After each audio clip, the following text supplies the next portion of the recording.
Dicesylvania! We're a bunch of lava geeks from Romania who play D&D and our own authentic vampire English. Excellent. This is the 9th episode of VIM, the Tale of Immortality, a harsh fantasy homebrew world that we designed here in Romania with inspiration from European folklore and some other places of the world. If you need a refresh on what happened last time, do not despair. You have the Book of Recollections right here, with magical podcast-like recaps and excellent voices from around the table. I am your excited DM, Karla Georgescu, and today's players are Count Bear, It's me. Karina, Bonjour.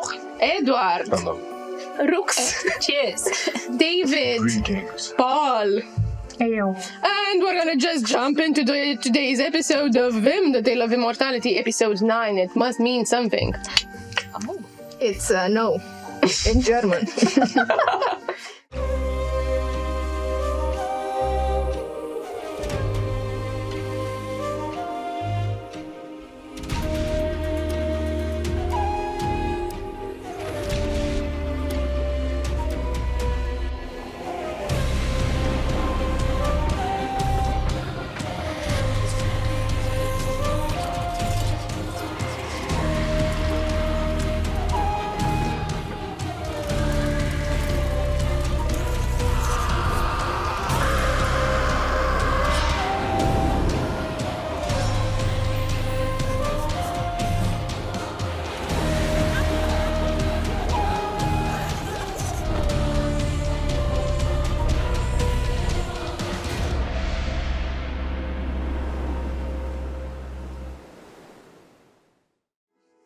We left off in the exquisite royal domain in the Green Spring settlement, the heart of the Green Kingdom. And here, the Meritronarchy trials were about to commence. They are also known as the Throne and Thorns trials, a tradition to elect the next Meritronarch, the next Meritos monarch that is, and it's a tradition older than Green Spring itself, dating from Lucius. This is a place and a trial where we're gonna find out what is the next royal that shares blood up to the 7th degree to any former ruler of Green Spring that will demonstrate merit. We left off as the 3 redhead princes of different ages declared themselves, each with a retinue of 6 other higher swords, and then Pax declared himself and revealed himself as Prince Evander, Pax Green, with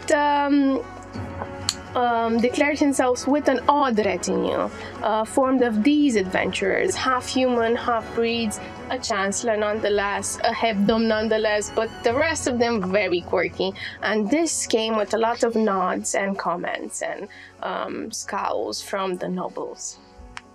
And as the declaration ceremony ended, a much disputed candidate appeared, Lina Blander Gudrun. She was exiled, and now she says she has been deemed worthy by the will be wishing well. What's that? We don't know. Check the adventure. And she declared herself apt to participate with a with a retinue formed of 4 graceful gentlemen. You know him, Monkey and the others. And the Regent Queen, who has been occupying this position for 12 years. 12 years with 3 Thrones and Thorns trials, 3 that ended with nothing, not one single meritorious ruler alive, and she kept pursuing this position. Now she's forced to do this. She's forced to do this with her sons, and she has convoked the Hebdomes, the 7 astrals, in front of you to find out what is the first trial. And she picked Saturni, who waved her hand and gestured something. And everyone is silent as this happens. She's gesturing something. Do I know what she just? Do I know the language? What is she? You know that Saturni priests, and Saturni doesn't speak in general. All the other astrals speak. All the other hebdomades speak. Saturni doesn't speak. She signs. But the ones who might know such a sign is the ones dedicated to her, the priests and so on and so forth. But you see, now it's silent. No one is speaking. Some of them are nodding, maybe pretending they understand. And We nod too. I'm eyeing Grace, see how she looks at all of this. perception. Or insight. Give me an insight. It's rather fitting. Then we sit like this a minute, 2, 3. Then a priest says, a priest who is also the chancellor of the augury district. His name is Rem Mortis. He is a priest follower and he is devoted to her, to serving her. And he says, I don't believe anyone, everyone around here has understood what our lady is trying to say. What's your insight? I got 21. She watches you. Winks.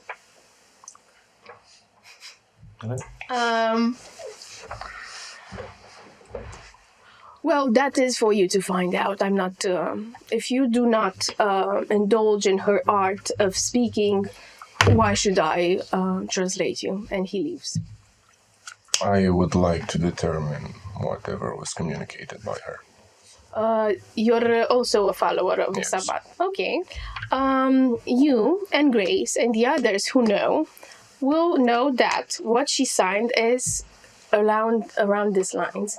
You give me a religion to see how well you translate this. 20, dirty. Okay, so with the dirty 20, which is a great roll, you understand this. Prepare for the trial of agility and judgment. Follow the flow of death to the end of the world.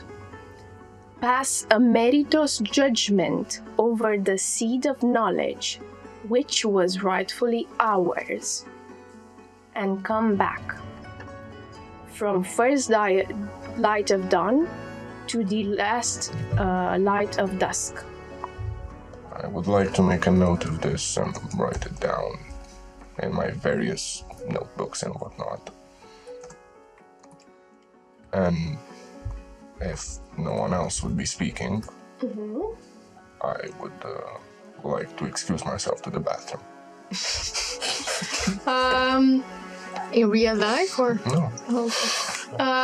So Castiel is excusing himself to the bathroom. And after this was announced, like a tumultuous moment is happening. Like, they start reflecting on the issued statement of Saturni, of the signs. What could it mean? What are the symbols? Someone starts translating. You hear, follow the flow of death. What could that mean? What could that mean? Pass a meritorious judgment. The queen is huddling over with her councils and the princes themselves. You hear, who is it? When is it? Who will pass? Someone is starting to place bets. Then the nobles depart from the chamber and a royal announcer rings out, ding, ding, ding, ding, ding. You're invited to the Thrones and Thorns and the Thrones and Thrones candidates and the retinues to the Royal Garden celebration. And he guides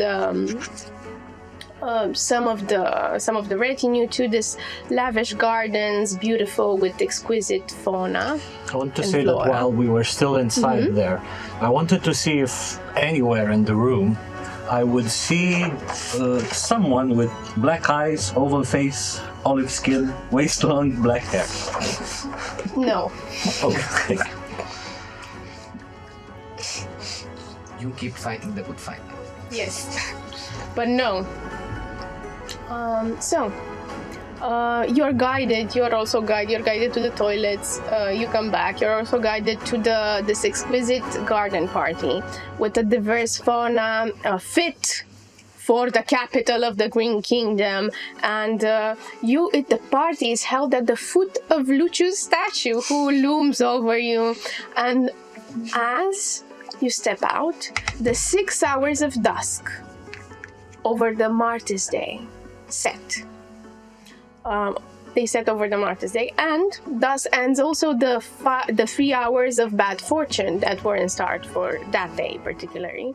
Then you see small and intimate round tables all around the scene, dotting the scene, and they are accommodating not more than 4 people.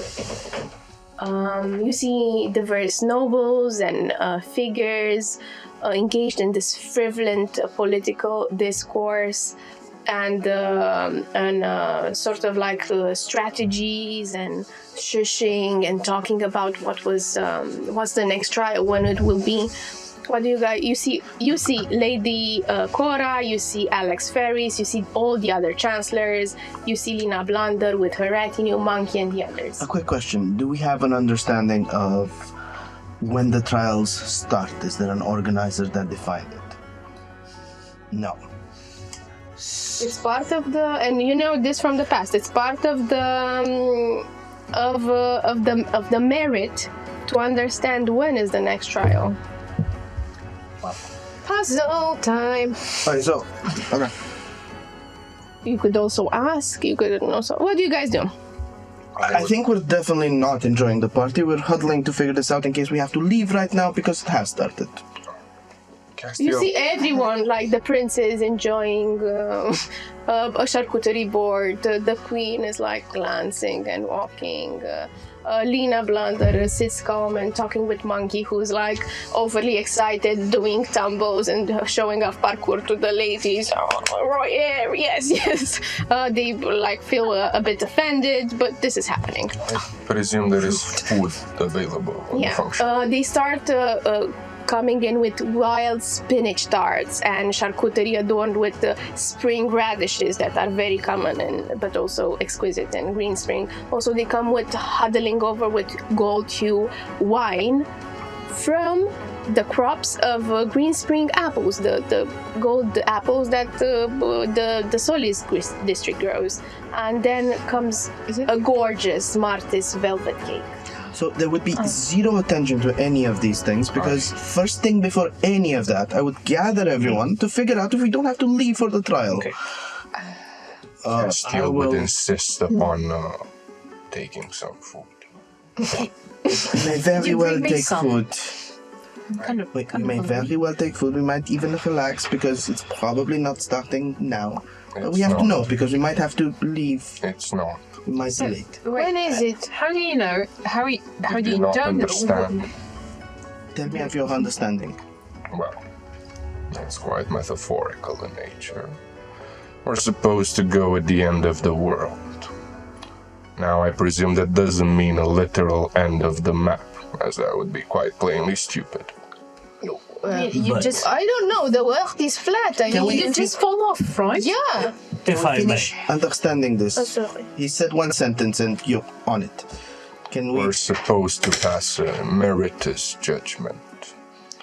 I would presume that this end of the world and the river that we're supposed to sail would probably mean the Sabbat one. Indeed, I was about to say. So do we have to die? Isn't that the end of the No, world? follow where it But goes. you speak of matters. How do you all know what this is about? Anyway, Because some of us, and this is Grace I was talking, because some of us bother to learn the sign language. and why are you spiteful about some people not? If I speak a language you don't, then I'm spiteful about you not knowing it.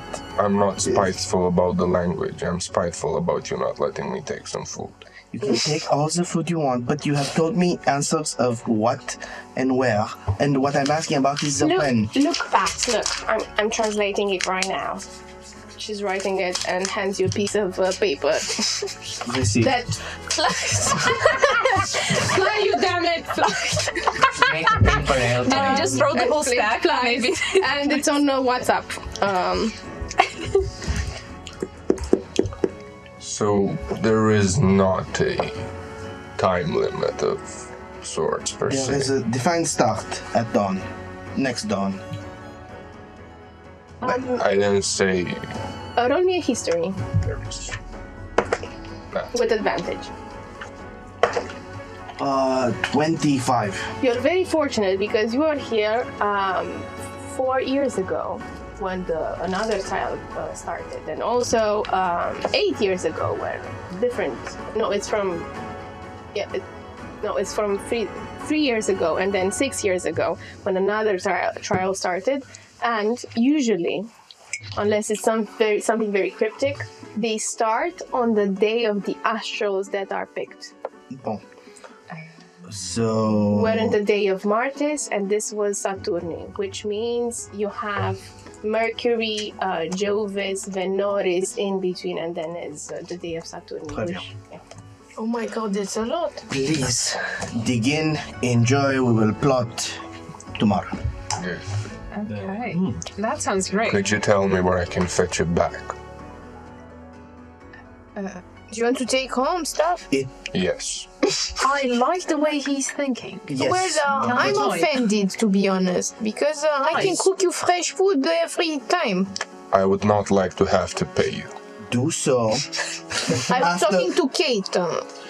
You can take a baggie after it's done. It's bad etiquette to start collecting for home before the party is over. But you will be provided a bag at the end so that you may take home whatever is unconsumed. You know what? If they don't give you a bag, you can just use the tablecloth and just wrap it. I'm not On a itself. barbarian, you know. Well, I didn't say you were, but you know, just as a safe Please measure. don't steal the royal courts. It's okay. Your I'm cutlery pretty is sure safe they have from me. replacements, don't they? Don't they have like abundance of stuff? More And about. talking about barbaric, a different music starts to play, and you see amidst the backdrop, you hear battle music. 1 second. Wait, Battle wait. music Martis Day. honoring Martis Day, exactly. I don't know if this is playing or you can hear it. I can't hear it. But Oh, I think it is. Mighty Lucius, help us. Okay.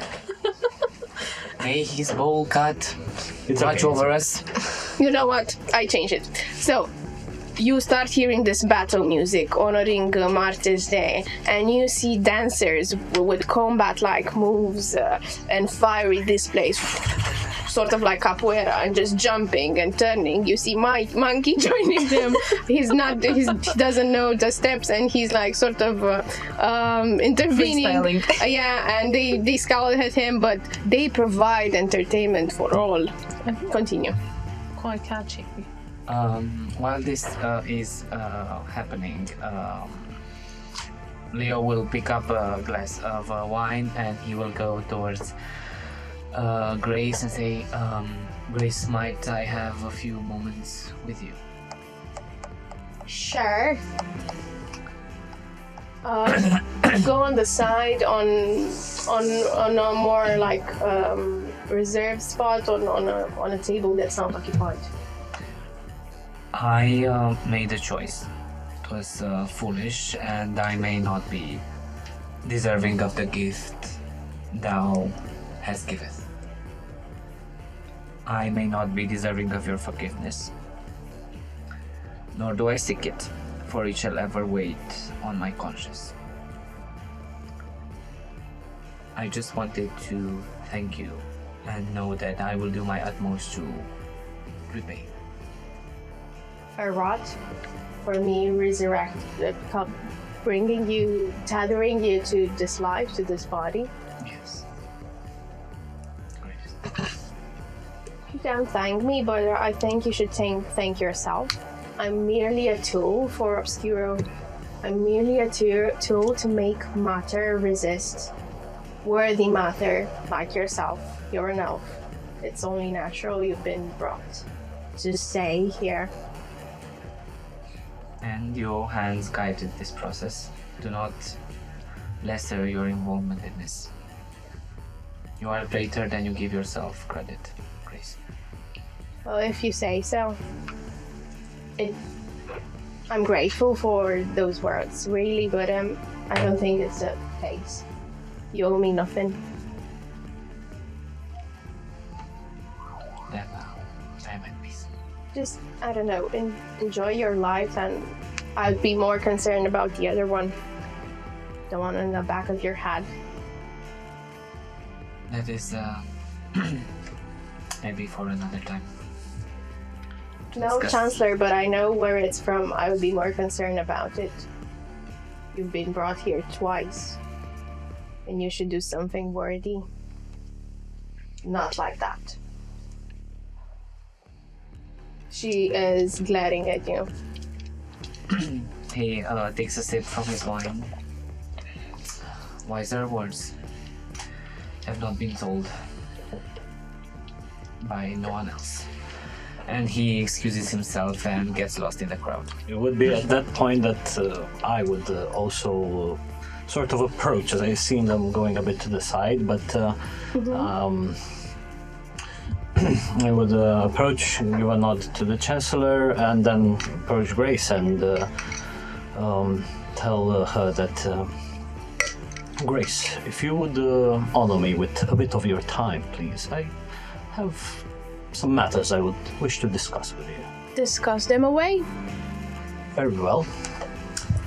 Firstly, there has been something on my mind ever since the encounter we had at the Midnight University. Clearly, the transformation you underwent, and shining and the symbol of the chalice.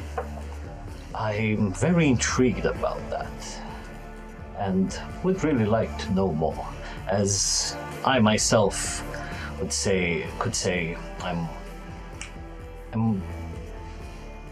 more attuned to such constellations, and would like to know exactly what you are. Well, that's a very complicated question, but in a sense, like, I'm nothing. I'm a scum. I'm an orphan. I'm someone that was brought here and abandoned by her parents and left here in the orphanage. So I'm sure that this blessing from Father Solus and Mother Luna can seem like something great. It's quite interesting, as But it's not. me personally, I thought it was the chalice belonged in the. It's one that represents Mercury. It doesn't. Doesn't, you say? You'd see, and this is a bit of wisdom that I'm also sure you can see while you're watching in the stars. There's very few constellations that involve just one astrals and any random stars. You've seen that in this chalice is also the star of Saturni, and also in the others. It's true, sometimes they do overlap. Yet, I wish to ask you, Grace, do you wish to find the truth, or so to say, meaning behind that form of yours? Because, if anything, it would be my utmost pleasure to be with you on that journey of knowledge, as I'll be honest, there is something that quite attracts me to you. She smiles, then frowns, and then says, "Sure, I'll be with you on this journey if you want to explore what this transformation means." And let us hope that once we'll reach the end, we will all be better for it. Bring enlightenment to all of us. Better and enlightenment are plain words that don't mean anything, Adam. in general, I don't think there's white and darkness. This is a very complicated world. It is true. Because the path towards, generally towards truth, it's one that it's hard to finalize, so to say. But what we learned from the journey towards it, it's the lessons that matter the most. Sure. Let's call it that. Thus, if at any point, if at any point in time you, let's say, find yourself lost or not knowing what to do, do not hesitate to contact me. As again, I would be more than glad to help you, whatever you need. It's deeply appreciated. I usually don't ask for help, but I might. And it will be my pleasure, Grace. Would you join me for some tea? Sure. I've been drinking this bubbly, expensive golden wine, but sure, like mixed it with some tea. We'll get whatever you wish, and I actually extend a hand. She gives you her cup. Okay. Right.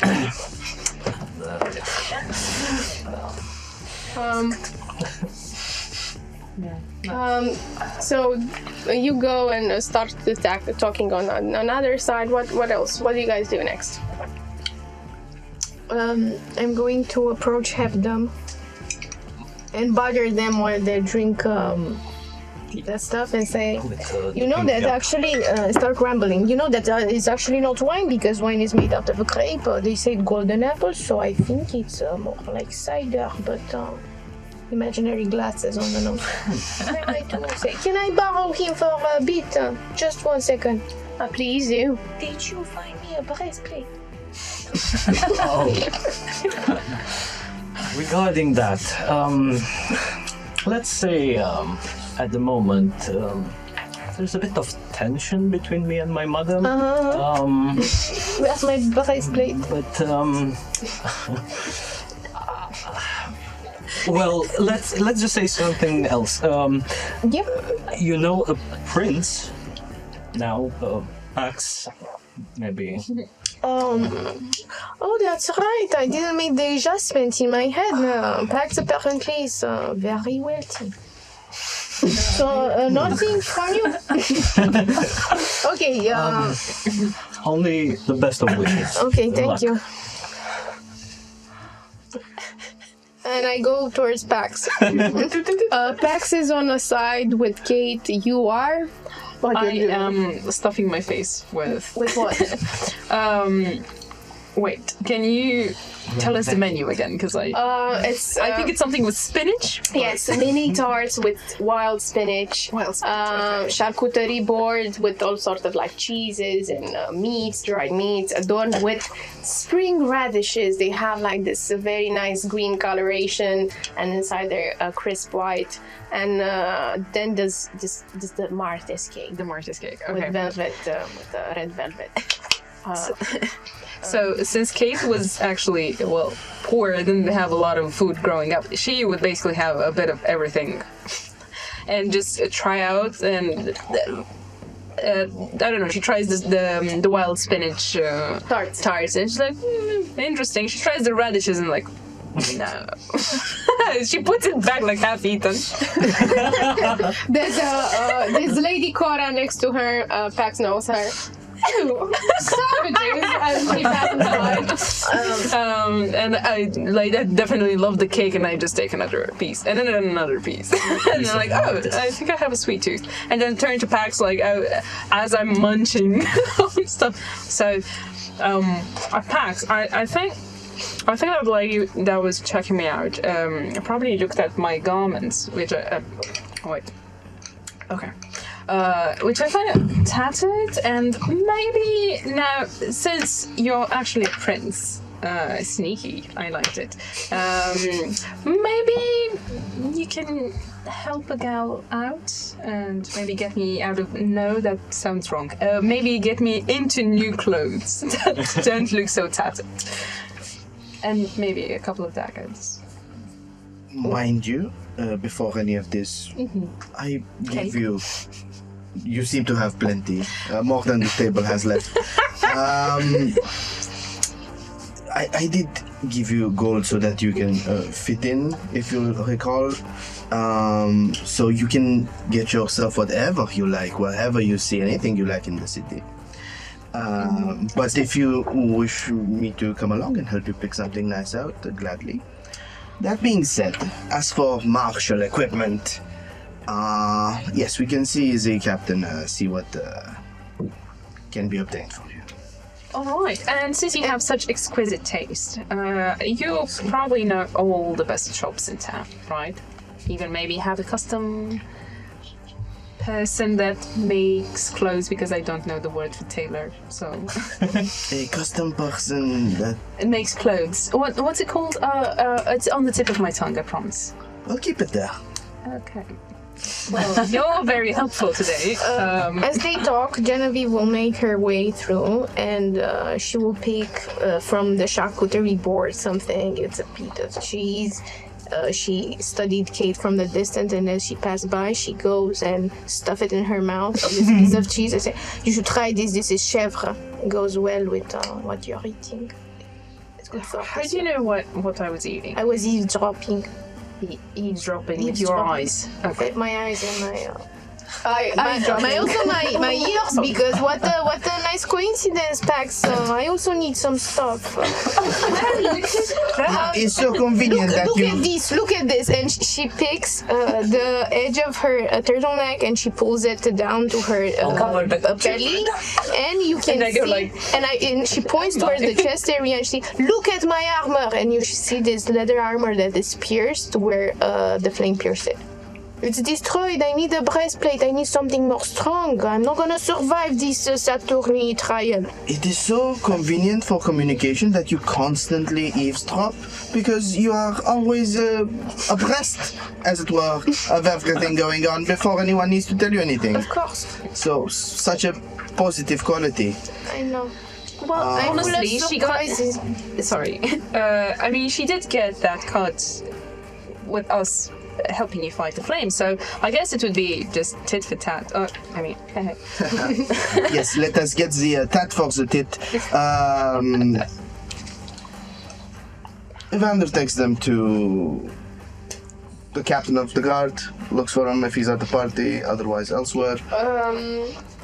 The captain of the park is quite drunk on apple wine, which is not cider. Okay. I'm sticking with it.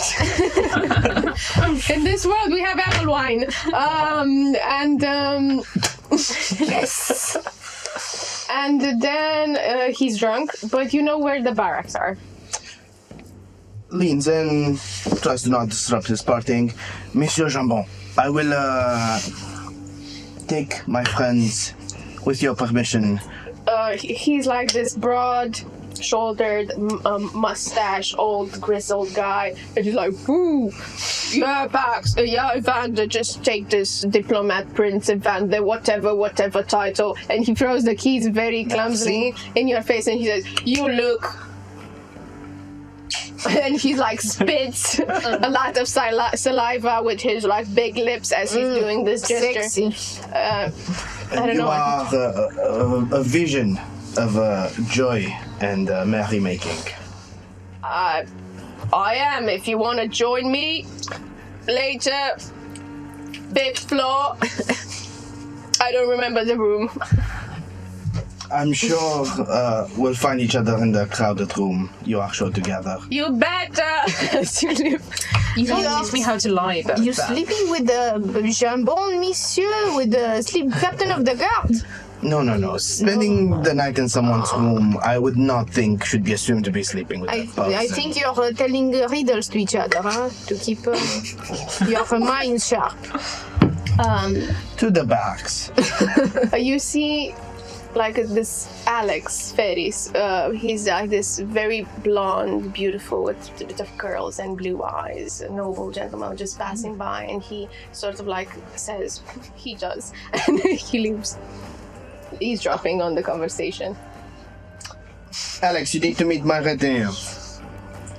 But keeps walking. He also keeps walking. He's winking you from as he's leaving, and joining his mother, the one that hates you. Oh no.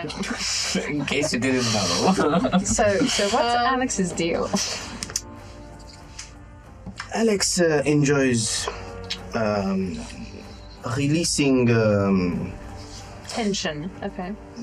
Yes, and allowing others to coordinate the release of Alex's tension. Can we talk more about armor and less about sex? Well, Don't knock it off until you tried it. So. Because you're so not a virgin. How would you know? Do you want to test me? Come on, can you leave the barracks? No, I'm just joking. Let's focus on armor. I'm uncomfortable. I can make you more comfortable. Here, have some wine. It's a cider. Oh, unlocks the barracks. I can be inside. Ushers them in. Locks the door. So the barracks look very tidy, draped in red because it's Martyrs' Day, and you look for. Each of you grab a thing you like. I want a breastplate. You see several breastplates. Most of them are very large in size, but you look a bit and you find. I want to say I have small boobies. No, but I'm saying that most of them are for men, for broad men who Okay, I get it. are with different size. But you find one. And it's with the green spring symbolism like etched into it. It's very ostentatious. Yeah. It's just the one that fits me. Yeah. I will paint over it. It's okay. I will take this one. Thank you. Mwah, and pack it. It is a good look because this is a public showing what we do. That you are flashing the city colors. I will paint over it afterwards. It is encrusted. I will put some clay on it. You will wear clay-laced body armor. How's it going, Keith? I don't know. Are these all the weapons you have? What do I see any? You give me a perception or investigation, however you prefer. Which one is better? Breastplate now. Oh, well, Ostentatious green spring breastplate. Natural 20. Okay, 22. damn. So with a natural 20, for a total of 22, you see some daggers, you see some leather armor, some protections for elbows and arms, nice. and all sorts of stuff made of leather, which you're accustomed to, very nicely done and refined. And you find a trapdoor. Yeah. And underneath the trapdoor, you find a box. What's in a box? And you open you open the box without any care in the world. Any Okay. care in the world, and you see a note, and it says, "I heed them well, Cassandra. Love."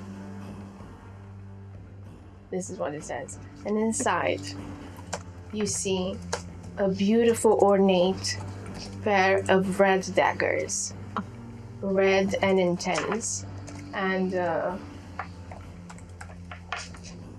with sort of like this fist symbolism and grays and laced with also gold. If you give me an arcana, I can tell you Okay. something, maybe. Oh man, my opponent's shit. But no, it's a 5. I'm too like shiny. Shiny. They seem special. What do you do? 2 daggers. I am very tempted to take them, but something stops me. So I turn to Pax and I'm like, ooh, shiny. Can I take these? Those do not seem standard tissue. I am not standard issue, so You are not. That is fair. Jax, what? yeah. Do they seem like anything to me? Arcana. They seem like beautiful, ornate, not standard issue, red daggers. 21. Okay, so with the 21, they most definitely have to do something with Martis. This is like Martis blessed daggers, and they, as you take them, you feel the hebdomadic power that you're connected with just infusing through you, enraging, making you like sharper, clearer, and wanting to attack something. I extend them to the sides of Kate's head, on each side. Whoa! I don't think we know each other that well. These are Marthesian. You will want to only draw them when you intend to use them. He won't like that. I love it. And I shove one in each boot where I have the sheet. Cool. You still need to identify. Yes. So what do you do next? There was that was Halria, Hebdom Owl. The damn birds spying on us again. Kate will dress you up nicely from town, but also grab some combat gear. You bought the leather armor and the protections for the arms and the soles of your feet and the boots and legs and the knees, and it's all encrusted, same as Jen's, with ostentatious. I got the source now. Ostentatious green spring symbolism with the sapling, with the 7 astrals, and several green spring etching words. Green spring, halve, salve, green spring, and so on and so forth. Can we get more than one item? She looks as Kate starts bagging stuff. Yeah, I just put them straight on, and I'm like, oh, not too shabby. Is there anything else you need in the field? Well, I need a lot of stuff. I'm a person who needs. Very matter. needy. We call that needy, exactly. No, it's I call it obscurist, but If you identify a specific need you need for in combat, I look quickly. You weren't poor, okay? So I deserve this. At this point, like the door cracks a little bit, creaks open, and you see the beautiful face of Alex just peeking inside. Pax, are you done with the girls? Why do you need us? Not you specifically. I have other tastes. Oh, sorry. Didn't mean to intervene. first of all, there is sharing, Alex. Second of all, yes. If you'd please let me lock up. If you're Okay. set. I feel fine. Cool. Where? Well, I'm asking the question. Where is Castiel right now? Castiel would be standing on a bench next to the statue of Lucius. He would be peeling an apple, and next to him would be a bag that would be dripping. As I see this in Leo comes and says, Monsieur Castiel, might I trouble you for a few moments? Sure. What first question that pops to my mind? The bag. What is it? A bunch of stuff. I figured. I was wondering about the oozing part. Several stuff. Not all of it, though. Perfect. Juicy. Oh, that my training as a chancellor brought me to this. I would like to tell you that I am, as chancellor of the Midnight District, I have the responsibility of being sure that the district is safe. And you're not doing a very good job. And why would you say that? Because the district is shit. I have several hordes coming to me once a week with different diseases. There are people with their eyes gouged out that I have to cure, and it is a recurring matter. Also, I have rats. Did you try filing a report and sending it to the office? No, I killed them. Alright. They keep coming back. No, I was talking about the whores that keep coming No, back. they are good customers, but I believe you should maybe think about enforcing better regulations. I will try to talk with the Juvician district, maybe make a plan with their horse and my horse, I suppose. I'm just filled with worry about your business. Why? A glimpse of your inner thoughts showed me quite a troubling sight. Quite a lot of blood and beings created from it. I want to make sure of the dealings that you do in the city. Castiel looks at you, frowns a bit. Why were you in my head? Call it a professional, how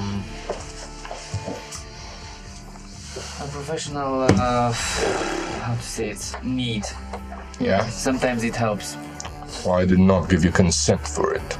I care not about your position as a chancellor. If you do that again, I will retaliate.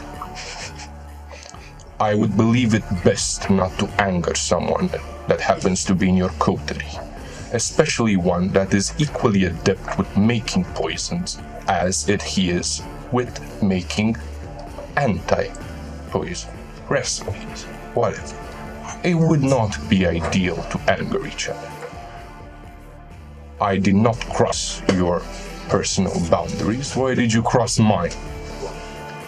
As I told you at the beginning of this conversation, the security of the district is my main. So you just go in random people's houses, peering in their mind. You are doing a pretty bad job as a chancellor and a worse one as a human being. Well, not human.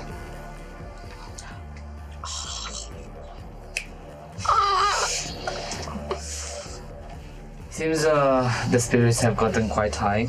I just want to make sure that your business is safe.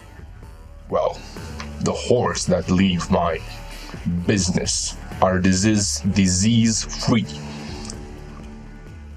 So I would call it quite safe.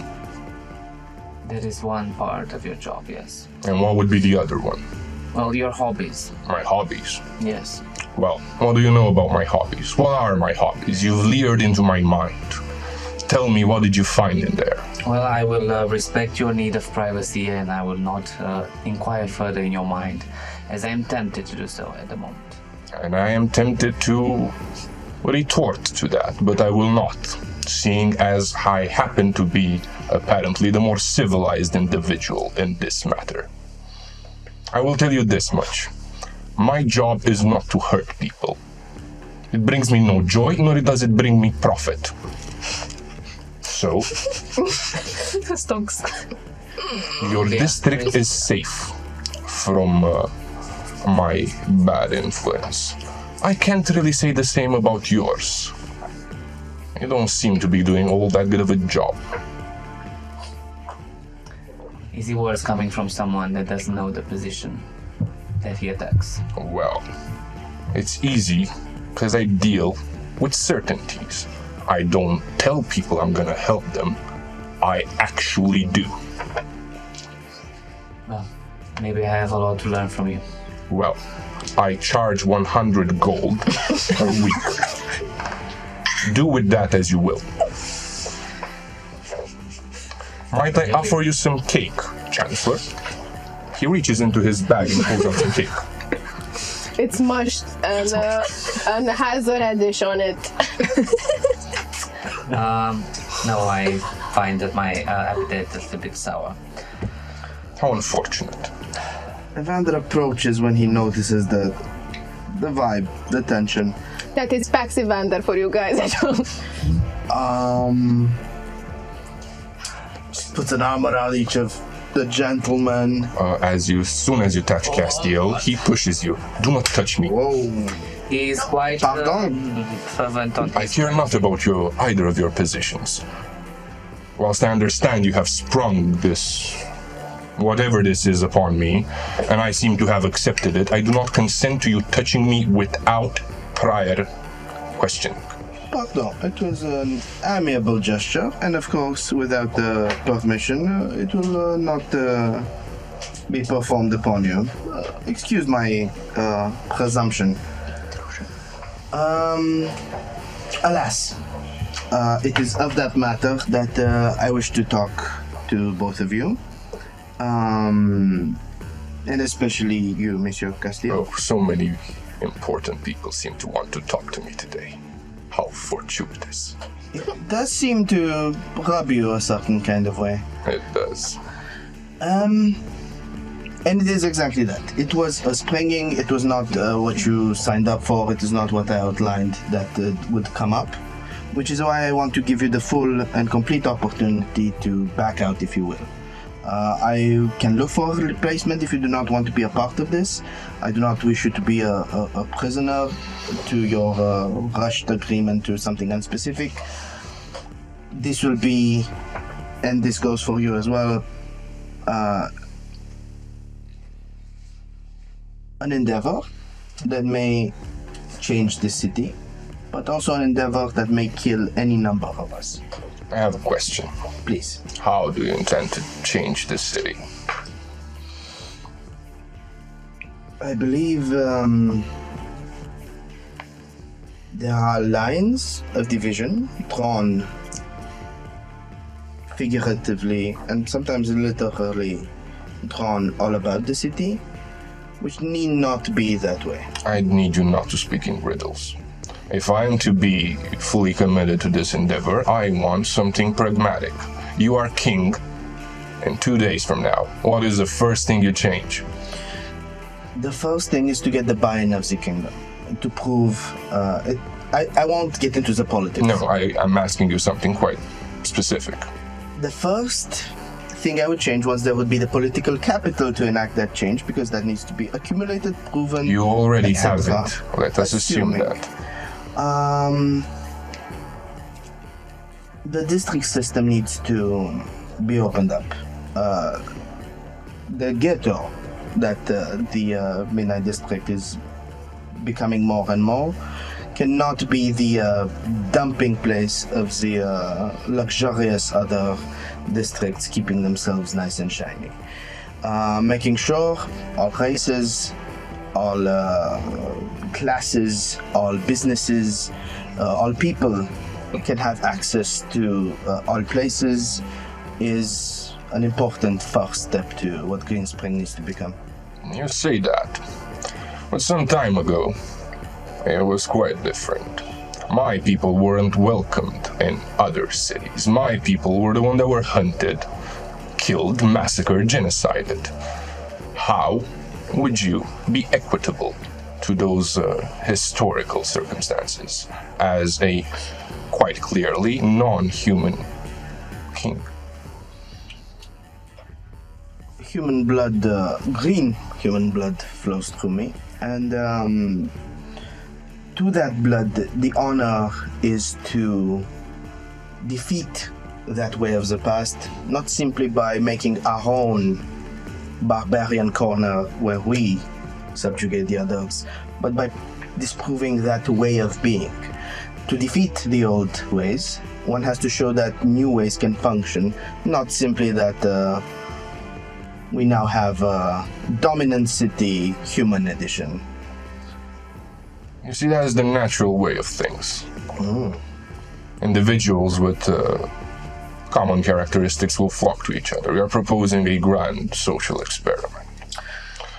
I can help you in that regard, but do remind yourself that if I am to do so, and apparently I am, it's not because I trust you or I have faith in your changes. I would make no such misconception. I would only do so that I would be there in case you go on a path that would not serve my people's interests. The melting pot that is Green Spring is already bubbling. It's only a question if it spills over, if it explodes, or if it can be cooked to a proper brewing of a potent mixture. Fine. Nice metaphor. Then if you are to be the cook for it, I shall be the manager. And should your line of cooking be detrimental to my customers, I will, quite frankly, close shop. And that is something I'm okay with. I'm sure the many spices you are familiar with and I am not should be well represented in what would follow if we are successful. Fine, then it is agreed upon. And know this. I will be honest in my dealings. I am telling you everything now so that I am not mistaken for a liar. You will know who you're dealing with at every and any point. If I have an issue, I will speak my mind and you shall know it. And besides that, you can trust me to dedicate my knowledge and resources to your cause. As long as you keep a fine line. And that goes for you as well, Chancellor. I understood quite clearly. Most people who ask for truth don't really want it. But I sense you actually do. And if you wish to be fully open, then I can be fully open with you as well. But that will require tolerance of differences. Well, We are learning that as we go. he extends a hand. Which hand does he extend? His right. He will not extend his right hand, he will extend his left hand. The one that's not bandaged. Vander switches hands He will. and shakes with the left. He also extends his hand to you. For our mutual collaboration for the betterment of the district. And you have my apologies. I accept it. He will shake hands. And he will continue peeling his apple while gazing at Lucius' statue.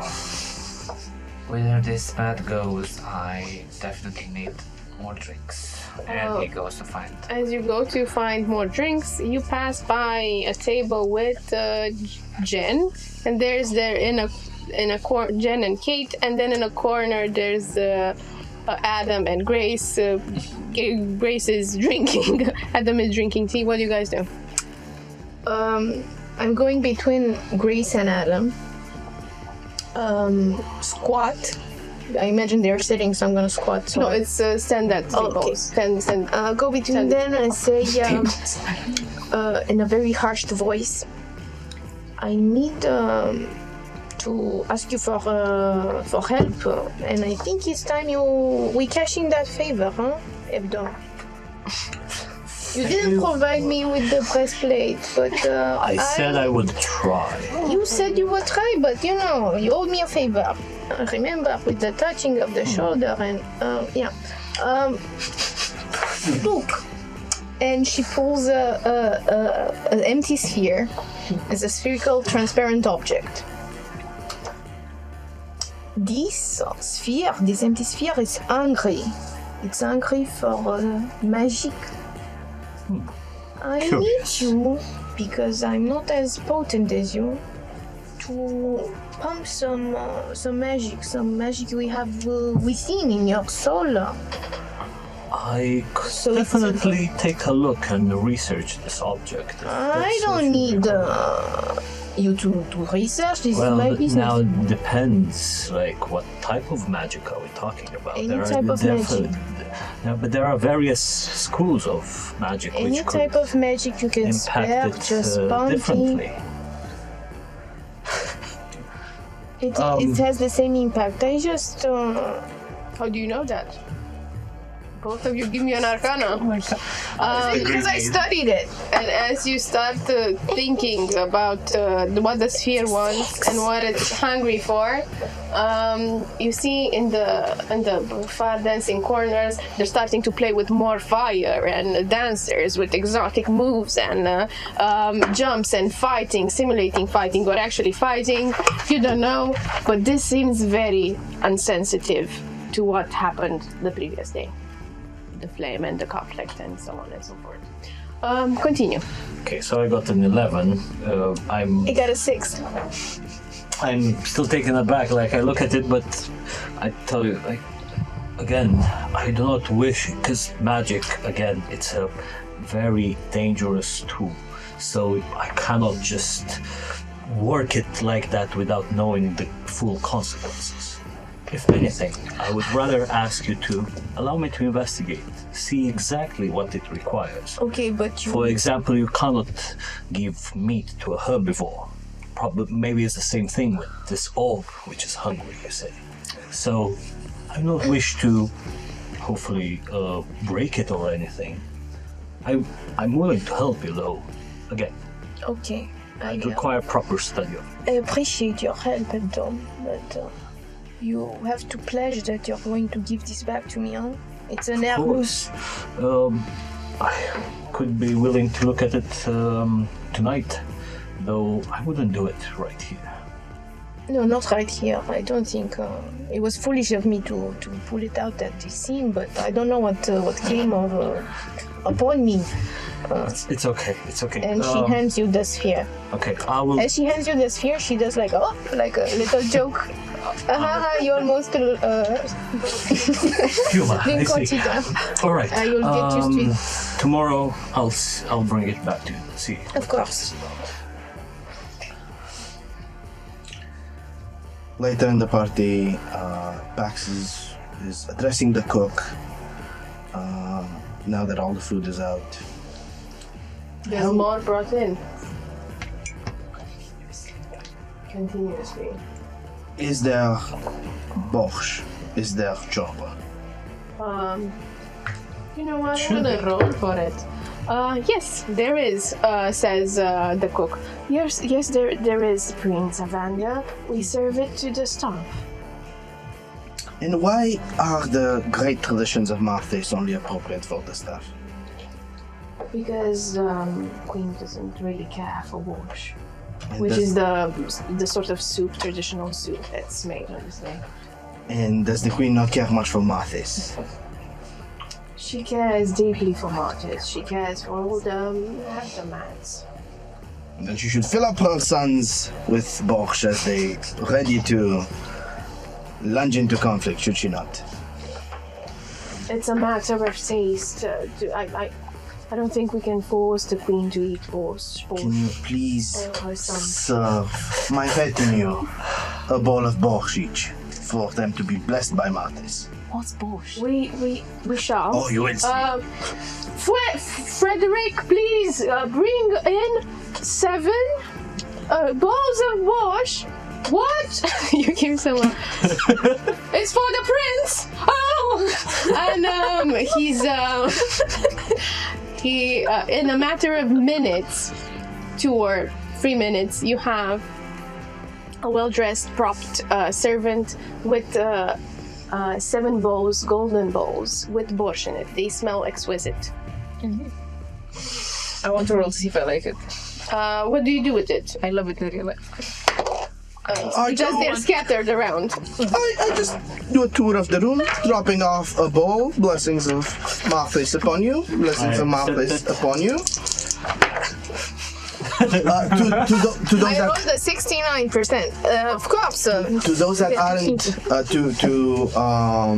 Keith and Jen, he also explains it is the traditional drink on Marthes Day. A drink? Soup.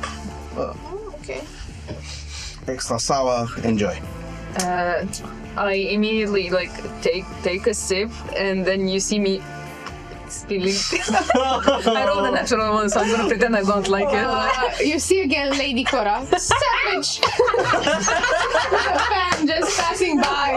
And you see Alex that was approaching you. And turns away. Grimaces. And I turn to Evander, and I'm like, oh, I don't think Marthes is going to be giving me any blessings soon. He doesn't like- Especially since last night. Doesn't like spitting Can out. I have it, please? Are you sure? Because a part of this was in my mouth before, so It's okay. I promise. I think I don't have any diseases. So You see that he takes the bowl, says a little prayer, takes a sip out of it, then opens up one of his pockets and dumps it all in the coat.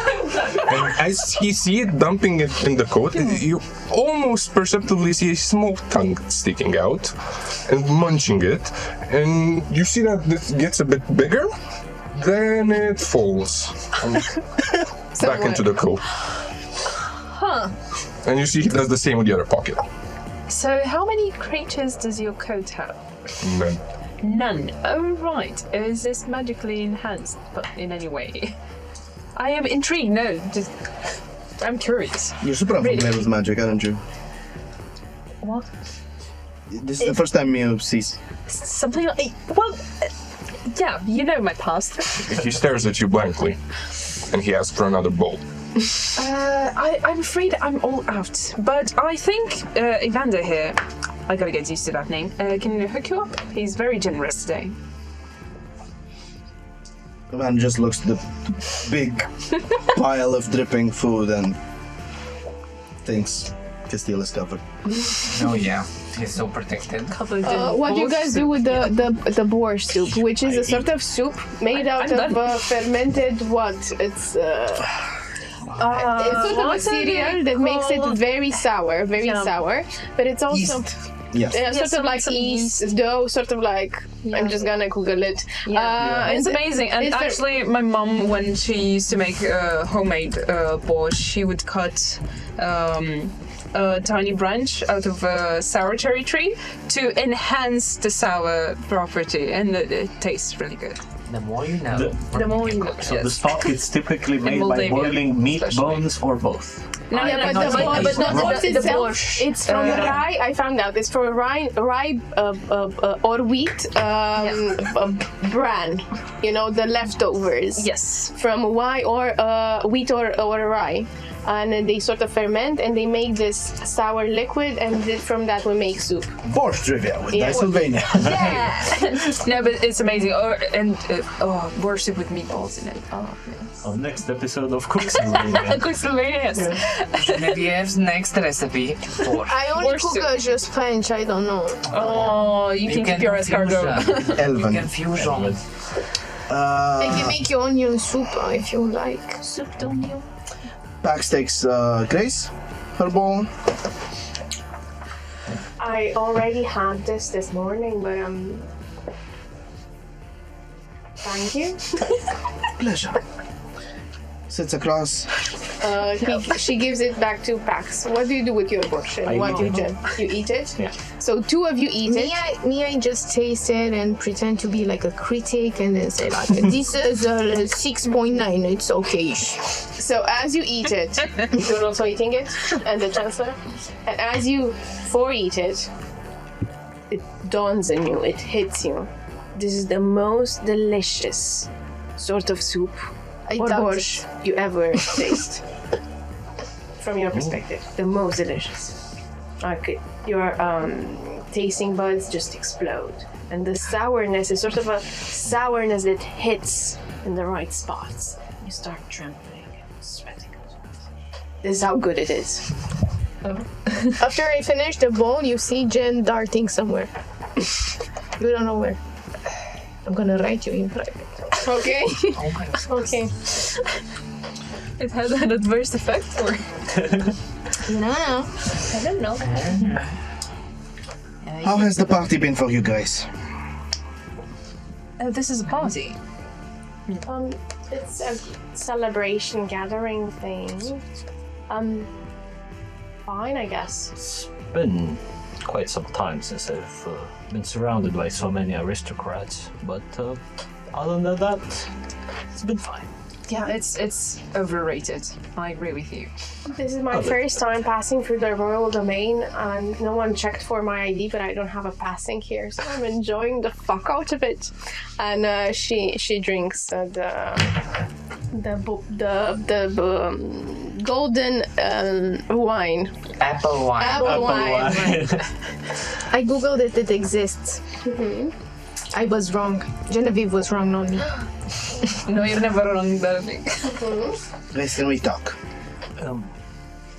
Sure, let's talk. Bon. Here, or do you want to go somewhere private? Aside. Okay. They go to a side table. In the meantime, you're capping on your evening. What do you guys do? There's one more thing I want to do, and that is to approach Castile and tell you that I couldn't help myself, but while I was in your establishment, I saw scrolls and various books. Are you a scholar yourself? Yes. Indeed. That's. What are you interested great. in purchasing? So you deal in magic scrolls then? I deal in many things. What are you interested in purchasing, mister? All right. Yes. Straight to the point then. I'm looking to get better at transmutation spells. Thus, I'm interested if you have a scroll of enlarge reduce spell.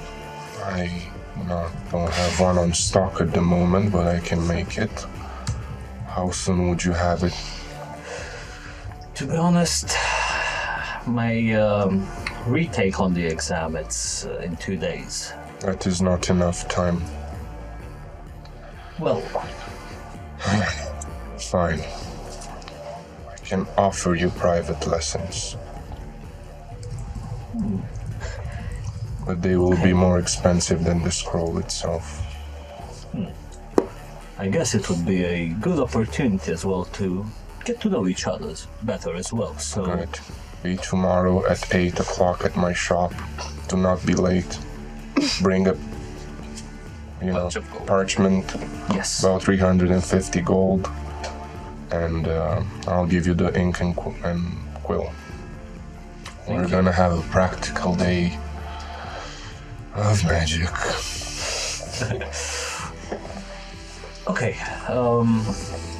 Right. So tell me, you guys, how do you cap for the evening?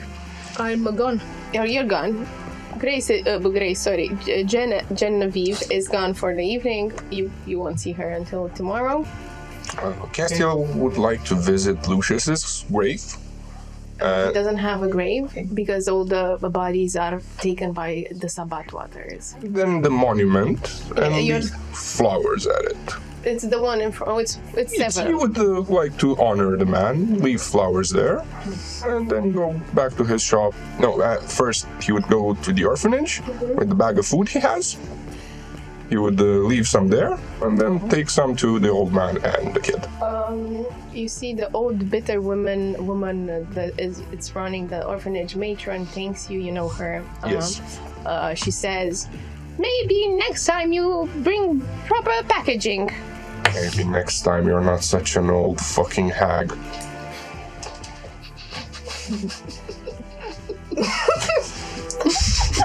She wiggles her finger, doesn't say anything. I'll come by to check on the kids next week.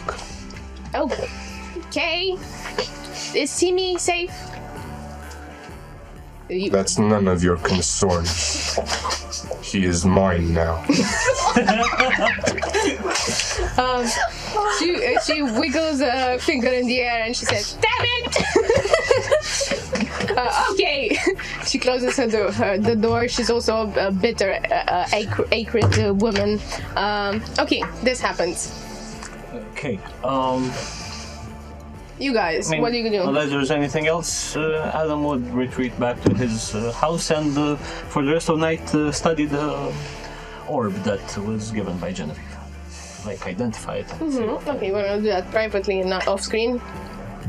Leo will probably go and do the official interaction with the other chancellors and then retreat back to his homestead to check on the people there.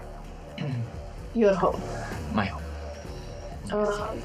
Talara has just put your mother and father to bed. She's exhausted. She fell asleep on the table in the living room. He will take one of the blankets that is there and cover her up, tucking her, checking on the parents to make sure they are well and safe, and then stands in his room in front of the mirror and just ponders.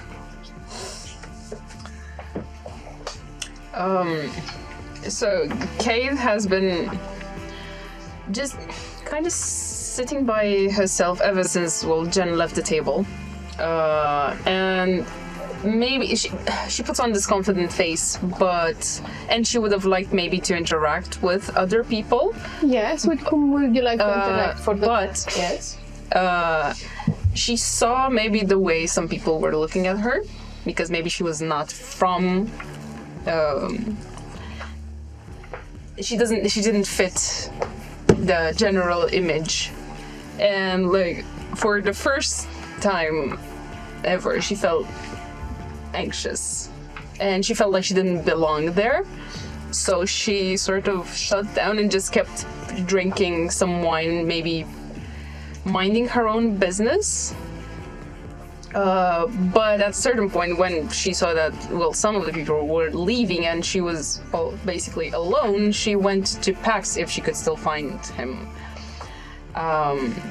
Hey, Pax. Yes. So, where are we sleeping tonight? I mean, not you and me, you and Sam, I mean. As you please. There are many places. We have lots of options. I have the keys to Persephone's, if you like that bedroom. It's familiar, and it has a nice bed. There are rooms, guest rooms here in the palace, if you wish, close by. Just that pillar, that tower over there contains the rooms. You have a nice view. And additionally, there are lots of places to rent or have if either of those doesn't sound fine. Well, all right.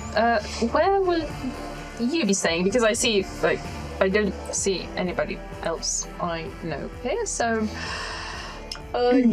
Jen is also returning from where she disappeared.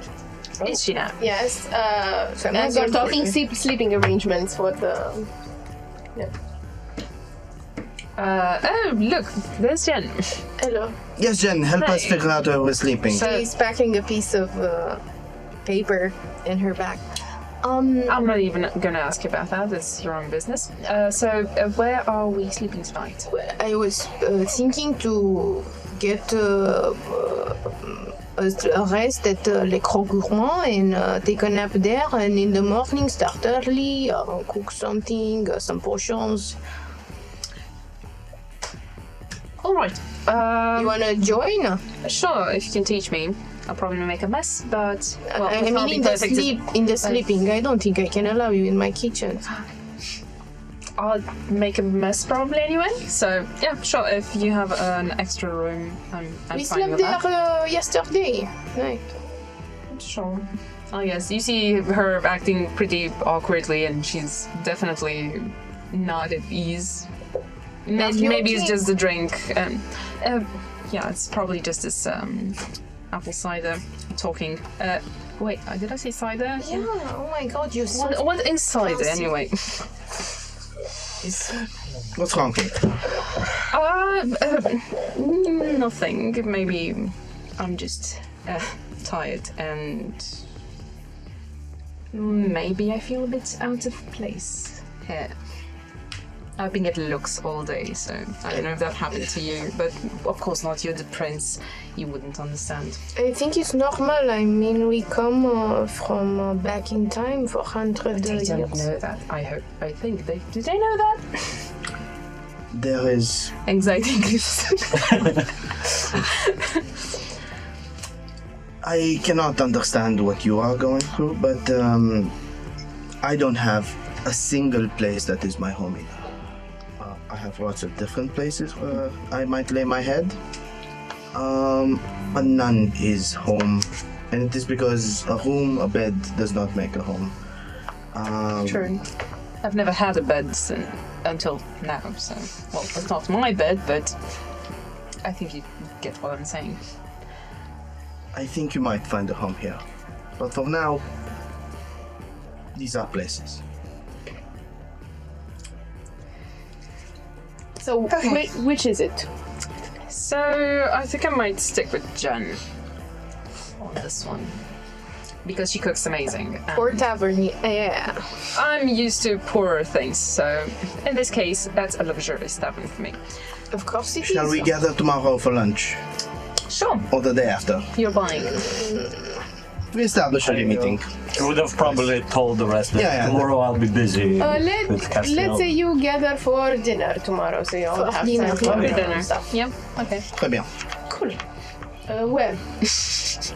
Jen, At the Krog Gourmand. Good Yeah, step. it's the only place I know. I mean, will you cook for us? of course. What would you Proper like to eat? dinner.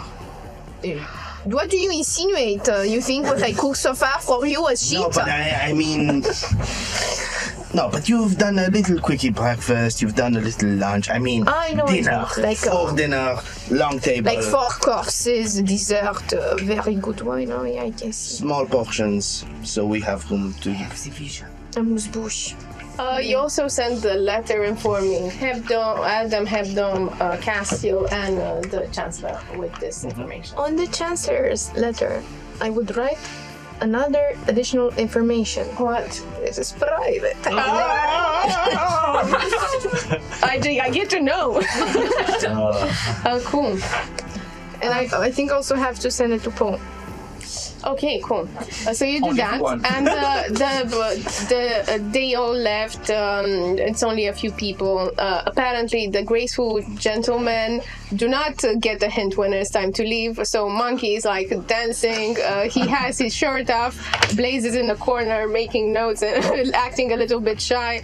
The other individual, Arch, is the one that's very, very beautiful. It's like a lot of people are beautiful, but he's like the most exquisite of them all. Like very symmetric. Is gone. And the sort of entertaining Grace, who's at, I don't know, insert here number, glass of golden wine made from apples. And she's drinking and laughing at the boys. Grace, easy on the side up there. It's Share, it's cider, but I've been told that the proper name for it is wine made from green spring apples. That's what they call it, yes. Yeah. That's what they call that cider. Yeah. Stop whining about it. Can I borrow you for a few minutes if you think the gentleman will be safe without you? I don't think they. Sure. Monkey's like also very drunk. He's dancing, Blazes in the corner, probably drunk himself. Sure, I don't think them three were gonna miss me, and she's leaving. Goes to one of the side areas of the gardens. Sits in a gazebo. Why can I help you with Prince Evander? Let's talk. Now that I thought we were talking. you understand, it was not the literal let us issue words that convey meaning, but let us frankly talk. There's nothing I need to hide anymore. We can talk a lot more openly. Sure. What would you like to talk about? Perchance, who the hell are you? I've been telling you several times I'm no one. I'm an orphan who got abandoned.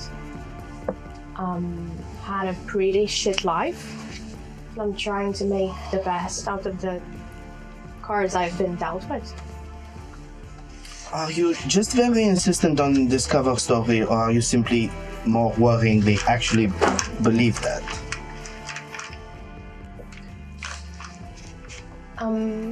Prince Evander, I don't know if you've noticed, but I'm a fucking discolored half-breed mongrel scum that comes from an so disappointingly depressing district and from an orphanage and got abandoned by her parents at birth, probably because they wanted her dead, surely. So this is exactly what I fucking believe, because this is what the wide world that makes me feel so small told me. You are letting these details of the first days of your life Try the all days of my life define me. And I'm not in the mood for like digging up in my shitty life if this is you want to talk about. How do you do what you do, guys? What do you mean? You do magic better than any magic initiate, well experienced, way past your magical education level. You channel the fucking stars themselves, guys. You bring people back to life better than obscure priests can. So, once more, who the hell are you? So the sooner that you get your head wrapped around the idea that I'm nothing, I'm no one, I'm something that the astrals and obscura just use me to channel their forces through. I am just a tool for matter that matters, like the Chancellor, to be brought to life. I'm just a tool for Saturni to use its dark soul-crushing powers. I know it shines good and it looks good, but I promise you it's as soul-crushing as it sounds. Being chosen again and again by divinity. I've not been chosen again and again. I've seek for divinity. It's a different storytelling. I've not been chosen like some others by an astral because I'm a prince or I have a gorgeous face or whatever. It's because I've been seeking for it to find meaning in my shitless life. I am not questioning your merit, Grace, but there are seekers of the divine that not receive a fraction of what you have been given. And for you to not see despite the hardship of your upbringing, the privilege of having been chosen in this way, the opportunity to create an impact, the look at who you are, not who you've been. You move around this city better than anyone. You have magic, you have the divine, you have your resourcefulness. That's a very positive spin put to it, but I have nothing apart from that. You understand it? I have no history, no one to be cared for or care for. I have no resources, I have no financial stability, and I might not have a home soon. So forgive me for hanging and clinging to what this fucking world has offered me, which is a chance to serve a god or another. Guys, if you actually want to be a part of this,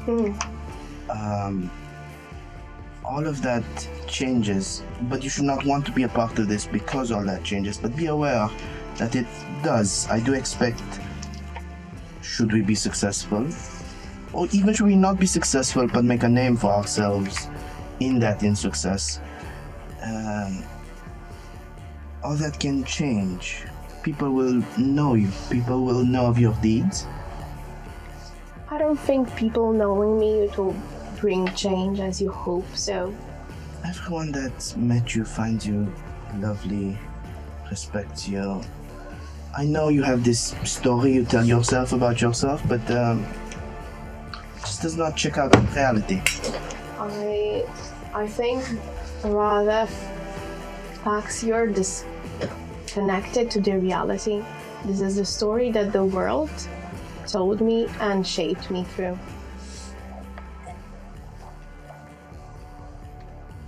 You can't tell me that it's not because you believe so. This is my experience in the very skin I loathe every day. Your skin is lovely, Grace. What is it? Ghosts. Drunken monkey. Drunken monkey. Monkey just stand on 2 feet. She yells. Grace, let me ask it another way. What is it that you want? Other than whatever your patrons demand through you. What do you want? What I'm really hoping for and fighting for is sort of this ideal of stupid Green Spring, where everyone is accepted for who they are, even people as rude as Castiel or the craft his making, or someone like Kate and you, like mongrels. They've been called mongrels, but you've seen how they look at us.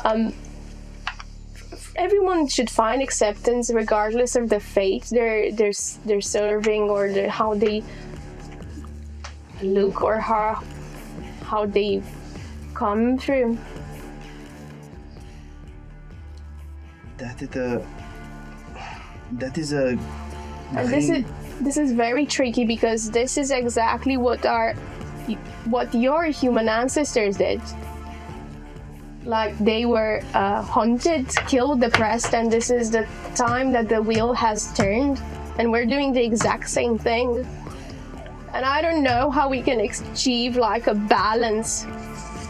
Green Spring is more open than 200 years ago, and should we succeed in this, we can accelerate its route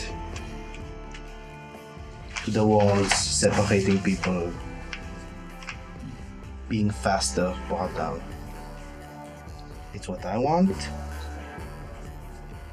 and I'd love for you to be at my side as we pursue this.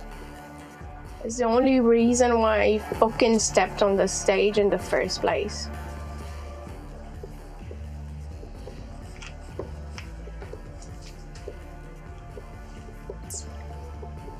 People might die. Are you acting under the circumstances that I don't know what happened in the last trials, and I don't know that people might die, I might die, you might die. Yes, but they might die at our feet, with us being unable to help them. I'm living with this burden every single day. I don't know why you think I'm not living with it.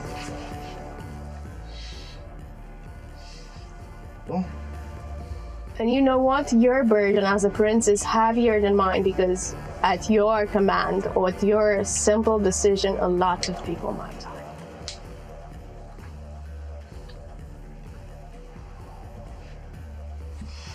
It's a very depressing conversation.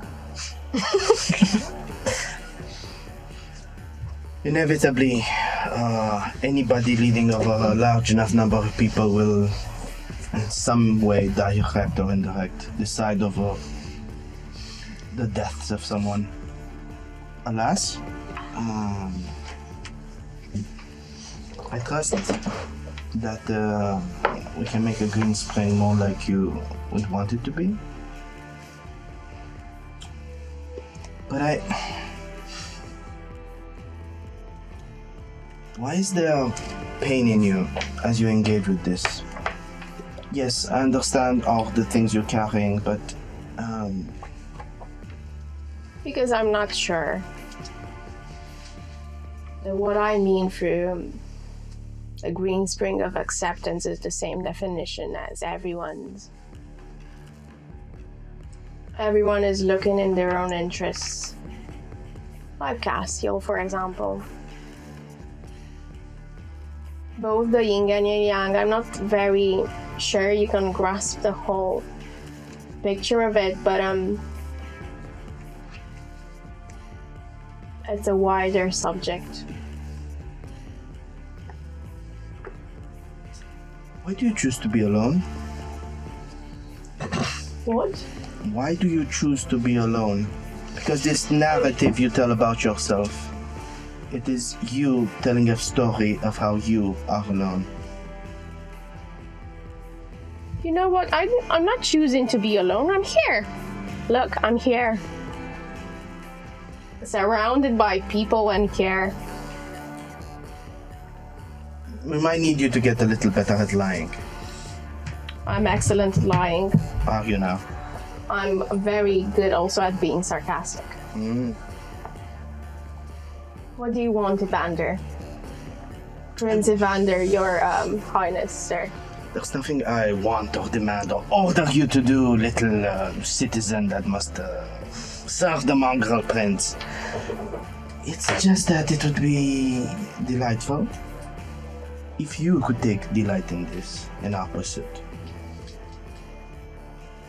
I'll try to. I really tried. And I'll try again.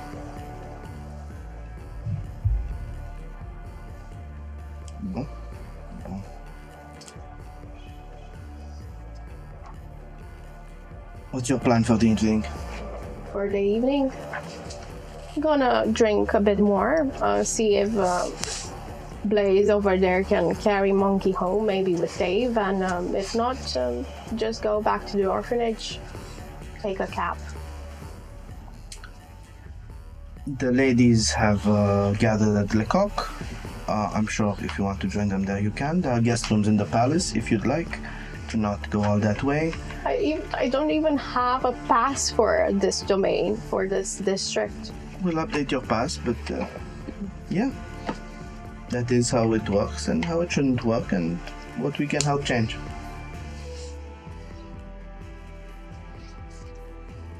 Right. So, will you be babysitting the gentleman, or would you like to take a small walk? I can show you the maze of hedges, if you'd like. She looks at Monkey. She looks at the maze. You know what? I'm gonna pick the maze. Mm-hmm. You start walking.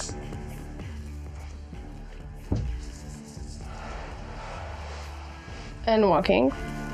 And you reach sort of this beautiful archway pavilion decorated with mosaics and vases in the color of the hebdomads. There's like bushes of roses and the spring roses and a lot of spring flowers around. And then there's the maze. You go through the archway. You walk in silence.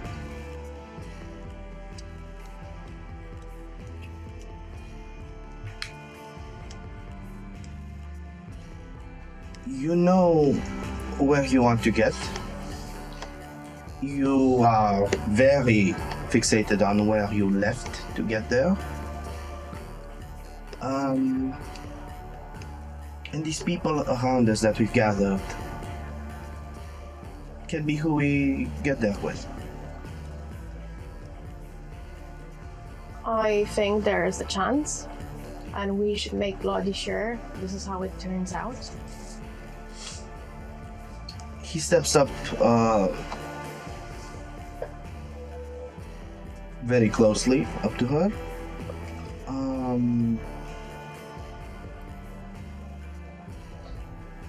We're not alone.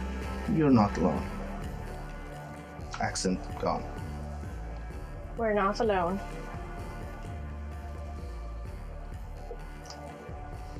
Just holds the side of her face. And you're not alone. We're not alone. And she reaches to her lips. And she points in the right direction. And you give me a perception. 4. You believe you two are alone. You believe this. But I also can't believe her what she's saying. I don't know. What do you... Give me an insight. She's sarcastic. 16. So with the 16, you understand That she thinks. she thinks maybe someone is listening. And she sort of like tugs you, pulls you at her side and tries to duck behind the sort of like an archway. And she points in one direction. You have dark vision. You roll me again perception. 8. You see 3 sort of silhouettes. One is taller, it's like scaramăgarului, we call it in Romania. It's the Taller, shorter. Taller, shorter. It's the donkey letter. I don't know what's called like this. And you start hearing something, but you can't discern it. And at this point, she grabs your shoulder very tight and she mutters, "Now you can see." And you get the blessing where you can see 300 feet in darkness. Give me another perception. 1. Oh my Why are you not seeing? Why are you not perceiving stuff? What is on your I mind? have a theory. He right now practices exclusively looking at her. It's nothing to him that some people. He's just like not stressed or worried or caring about. He's continuously looking at her.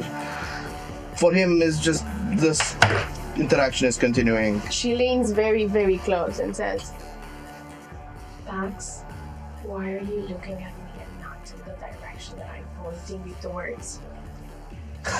I like this better. Pulling the moves.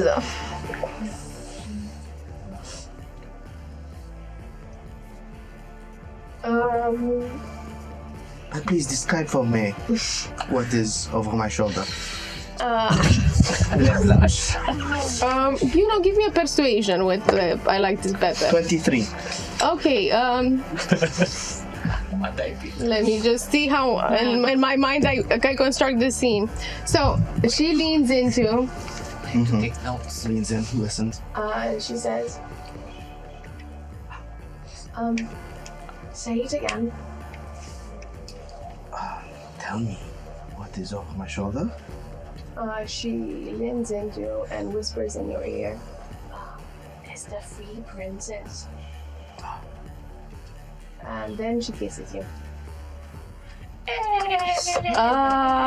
But as this kiss happens, you start hearing as this kiss happens, and I'm hearing nothing. you start kissing. I rolled a natural 20 for the performance, so it's several things happening at that moment. I do not want to fuck this up. So, first and most important, Grace kisses very strong and very firm, like she knows what she wants. And also she's taking the time, even though she just told you there's a three princes. And then in the back, you start hearing them talking as they seem to think out loud, as they seem to think they're alone there.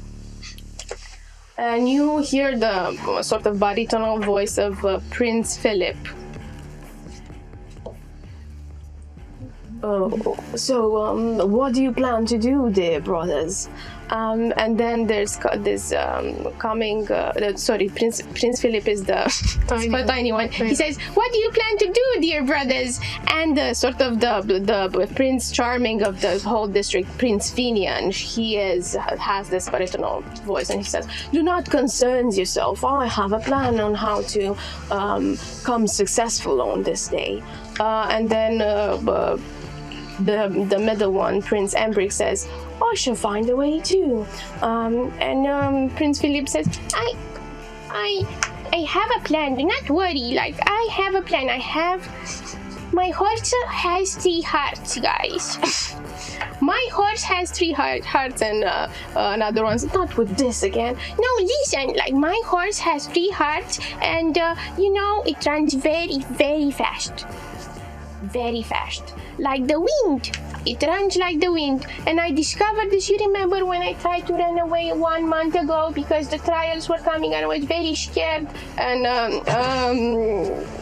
one of his brothers says, And then he says, and by perchance, this is Prince, the elder one, this is Prince Finian, by perchance, how did you acquire such a horse? And he said, "Oh, but it's very easy. Like in the green forest by the lake, there's an old bitter woman who has 7 mares. This means the female horses, the mares. So she hires people to guard the mares for 1 year. But not make that face. No, 1 ear in her ear means 1 day. So it's safe. It's 1 day. So if some of the guards guard them well, she lets them choose a baby horse. It's a foal. It's a baby horse. And as a reward, you get to keep them. This is how I got Stella. She's the best. And then they start mumbling. Give me another perception. 9. And you do not hear this part as you keep kissing in the darkness. What's next? After a while,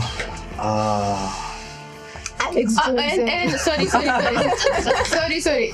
And with this kiss, I will allow you to make a skill check. If you wanna, a skill check. If you wanna persuade or roll a woo her, like roll a performance or get an insight or deceive her. And taking into consideration this is also Marty's Day, you might roll a skill. Just the natural charisma of making out. Performance. Performance. But I'm not going to show off. Okay, performance. Okay. 7. Does anybody have inspiration? Everyone has, so none of us have. Yeah. So you start kissing. You might be. How do you interpret your 7? Like very, very, very teenage vibes. Like not in control of the situation. Just authentically flustered. Not having expected this moment at all. Yeah. Good. I'm hoping you got this piece of information from the princess. I really do. So you continue kissing, and then after a while, you part. I hope you caught some of that. It's your job to. It's your job. I mean, technically, it's Jen's specialty to eavesdrop, but she's not here. We are, which is nice. Fortunately for you, it's also my specialty to hear what people are saying, but not while being distracted.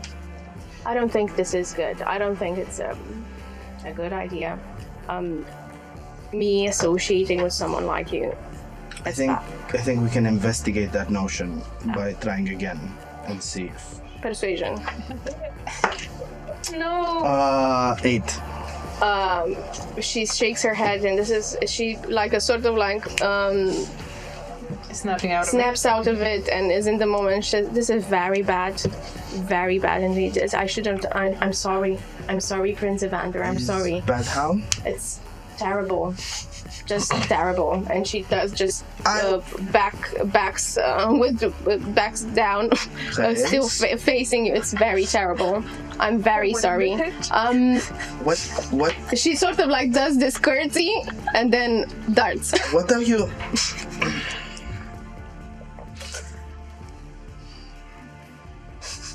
No. And with that, we're gonna take a break.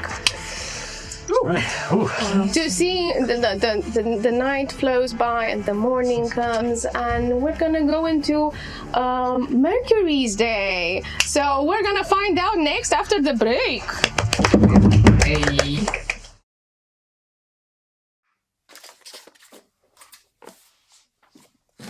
Karina! There's someone there? Down here, on your desk. Genevieve? I need to parler with you. The only plausible explanation is that I've stumbled into a realm where miniatures and their owners coexist. It is not the only logical explanation. For example, you could be hallucinating after being hit on the head by, say, a baguette. Was I hit in the head by a baguette? Don't be silly, no. Now, on the quest at hand, the cleaning. Wait. What? Did you get painted just now? Mais non, I don't know what you're talking about. I was always like this. A few seconds ago you had no color, and I'm sure you had none of these beautiful highlights. But no, that is just part of my charm. Insight check.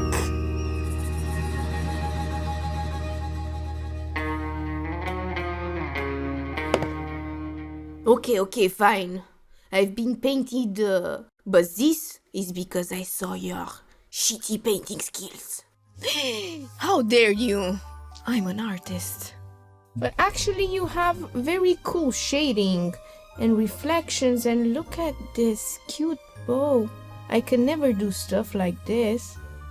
Don't look under my cape, no! Put me down! Made by Rolling Hills Craft. Jen, is this who painted you? Let's investigate this further. Wow, Look at this. This actually looks so cool. Oh la la. And this, I need pot so I can cook in. Has very nice details. Quickly, add it to the cart. Okay. Congratulations, you discovered my secret. You win a baguette. Wow. Now quickly, hit yourself in the head so you forget all we talked about.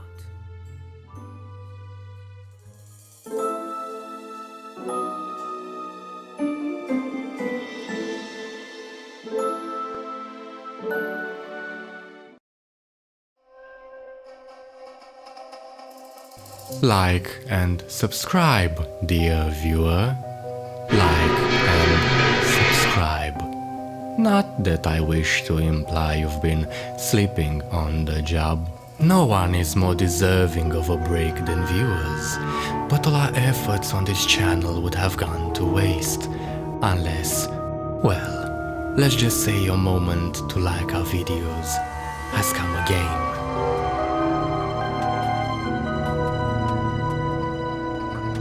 The right viewer in the right place can make all the difference in the world. So subscribe, dear viewer. Subscribe and grow this channel.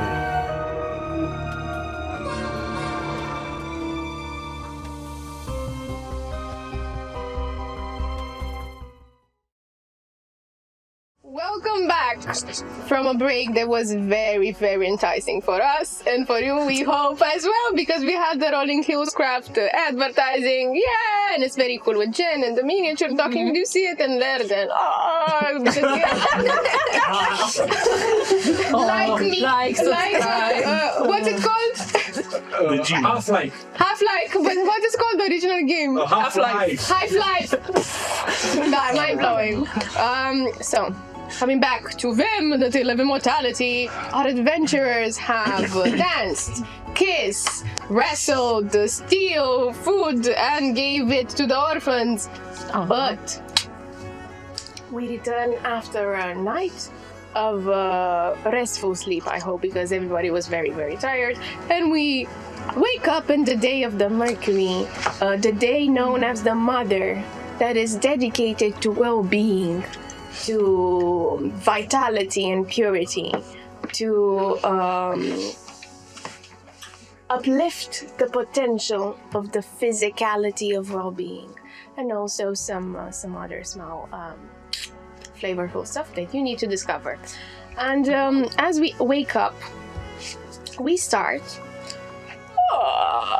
with the royal domain, starting with Pax. Pax, how is your day going up to the moment where you're gonna have the dinner at the Croc Gourmands with your retinue? Pax Prince Evander, that is. Pax, known to some as Prince Evander Green, is spending the kind of lobbying, kind of letting entities know about his bid to the throne, promoting his retinue and how diverse a representative it is to very different sides and factions of the city and of different schools of thought and layers of society. He lets politician friends know, purple friends know, theologian friends know, military people he's met about how it's going on, and especially sharing his vision for what Greenspring should be like. That it should be one that is fair, more open, without all these restrictions in the way of unity, and how he hopes to succeed in these trials and end up building that alongside the wonderful people he's retinued and anybody else willing to support this pursuit. Please give me for a future, someone stole my pen. If I can put open, for future knowledge, please give me a persuasion for this bunch of people. 23. Oh, this will help you in the future. And that's all to dinner. Okay, all till dinner. Very fun. Political day. Then we're gonna just pan over to early morning in the apothecary. The Clements tonics and paramedics, I think. You open up. Timmy is very excited. He told you yesterday he sold nothing, but he tried to charge people for but gazillion gold, solis pieces, that is. He's very excited. Boy, you have squandered the time I gave you. It is time to do that no more. From there on, and from here on forth, I shall begin tutoring you. We shall begin with magic. What? Magic? Yes. You're gonna have a colleague today. We are waiting. Yes. Colleagues! Are they like small and they steal your food and kick your shins like in the orphanage? They look tired. And I do believe he is in some sort of educational establishment. What does that mean? Nothing for you, Timmy. It's all a hoax. Everything you need to learn is here in this shop. It's all a horse? That is acceptable. Okay. Magic! And he's very excited. He gathers like all the break pens that he can find. He's sharpening them with a knife. He gathers paper that he starts scribbling and he writes his name very, very wrongly. He's excited! Apparently, we're gonna have to teach you how to read and write first. I thought you knew this. You know, when I open a book, I invent the stories. They're not there. Has Clement not been teaching you anything? Just a little bit, but He's useless. he is. Oh, you old man, you're so useless, and you you hear from upstairs. Shut up! You're living in my house. I will kick you out. This is Clement. Fine. Sure. Look to my notes. I find a small book that will describe basic magical properties. I put it in front of him. I put on a cauldron to start brewing some potions, and I start teaching him how to read first. And as you're teaching him how to read first, the bell rings as Hebdom enters. Thing is, Adam Hebdom. one thing that I would have done either the night before or this morning is first the orb from Genevieve. I'd like to cast Identify on it and see its properties.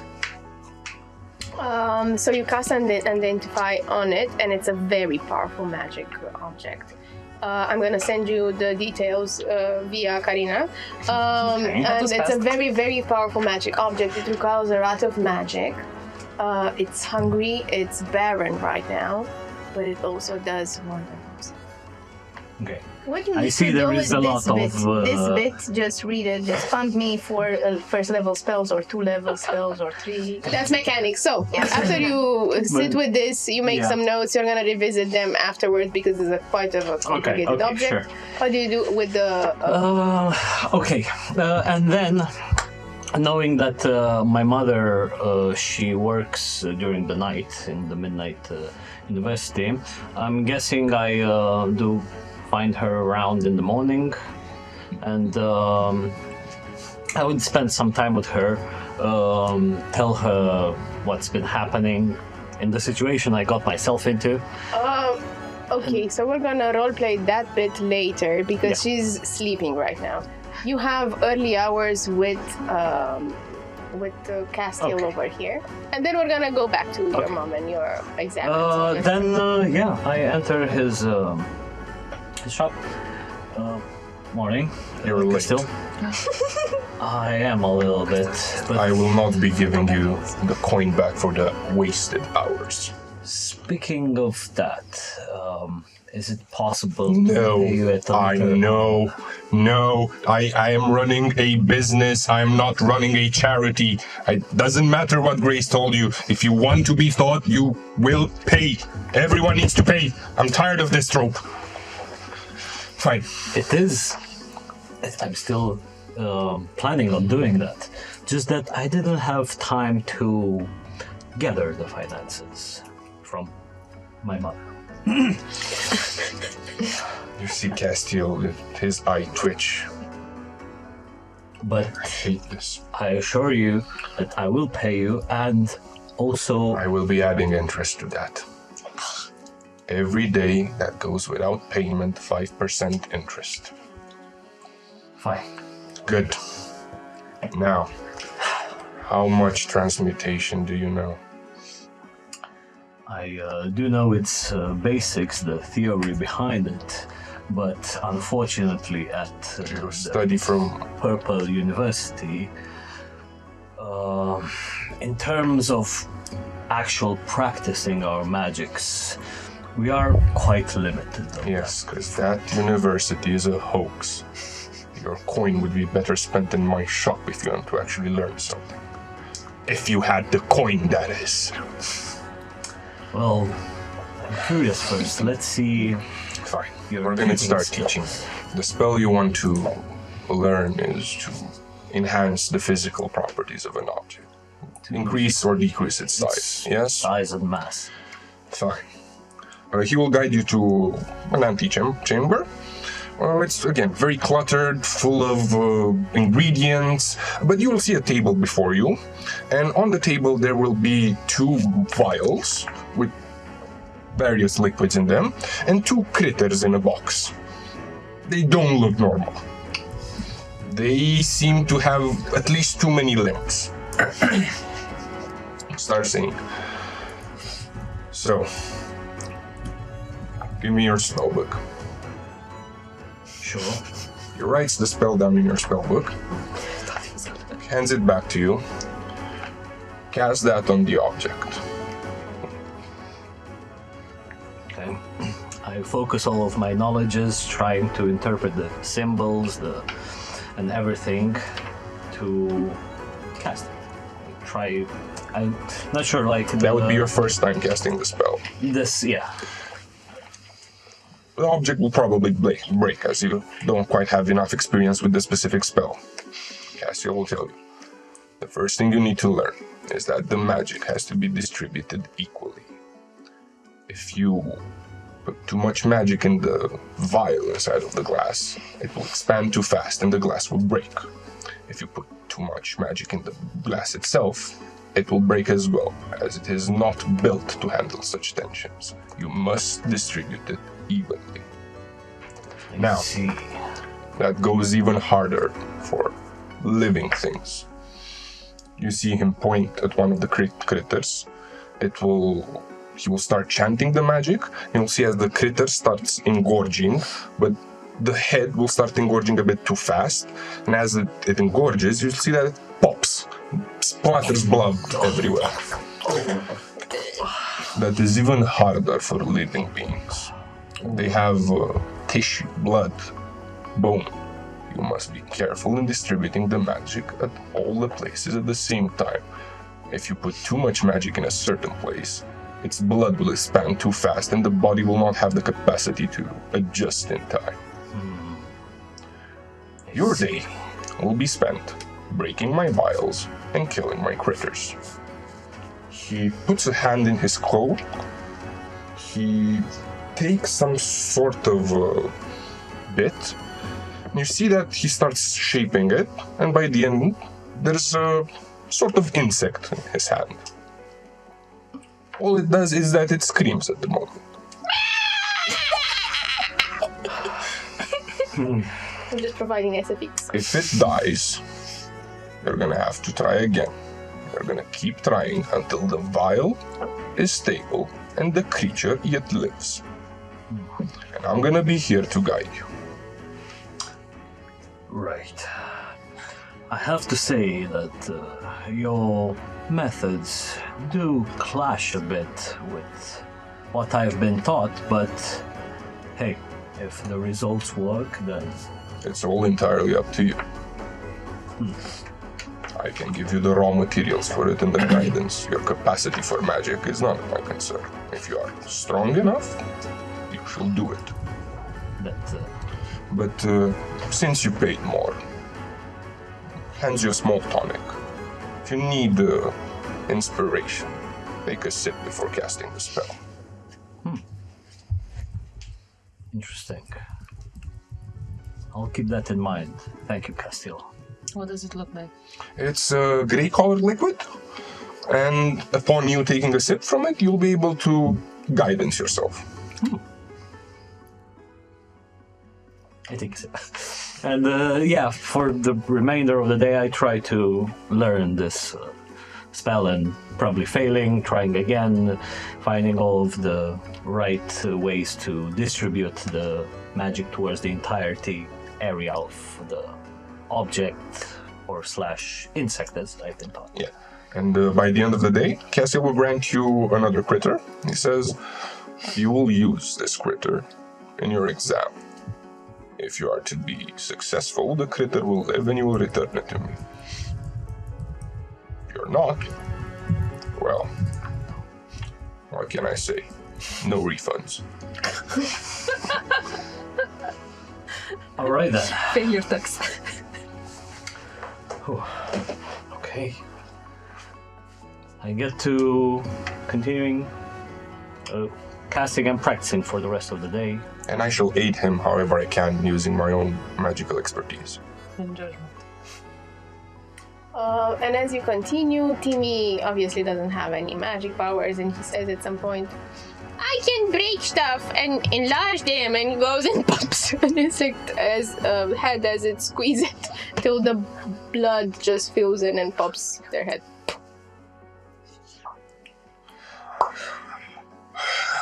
Empathy seems to be another thing I must teach the child. Maybe? I will continuously create critters for the child, and for every word he gets right, he will be able to pop another one. Yay! I'll teach him empathy. Exactly. My This day goes on until Hebdom, Adam Hebdom, that is, has to leave for his next appointment.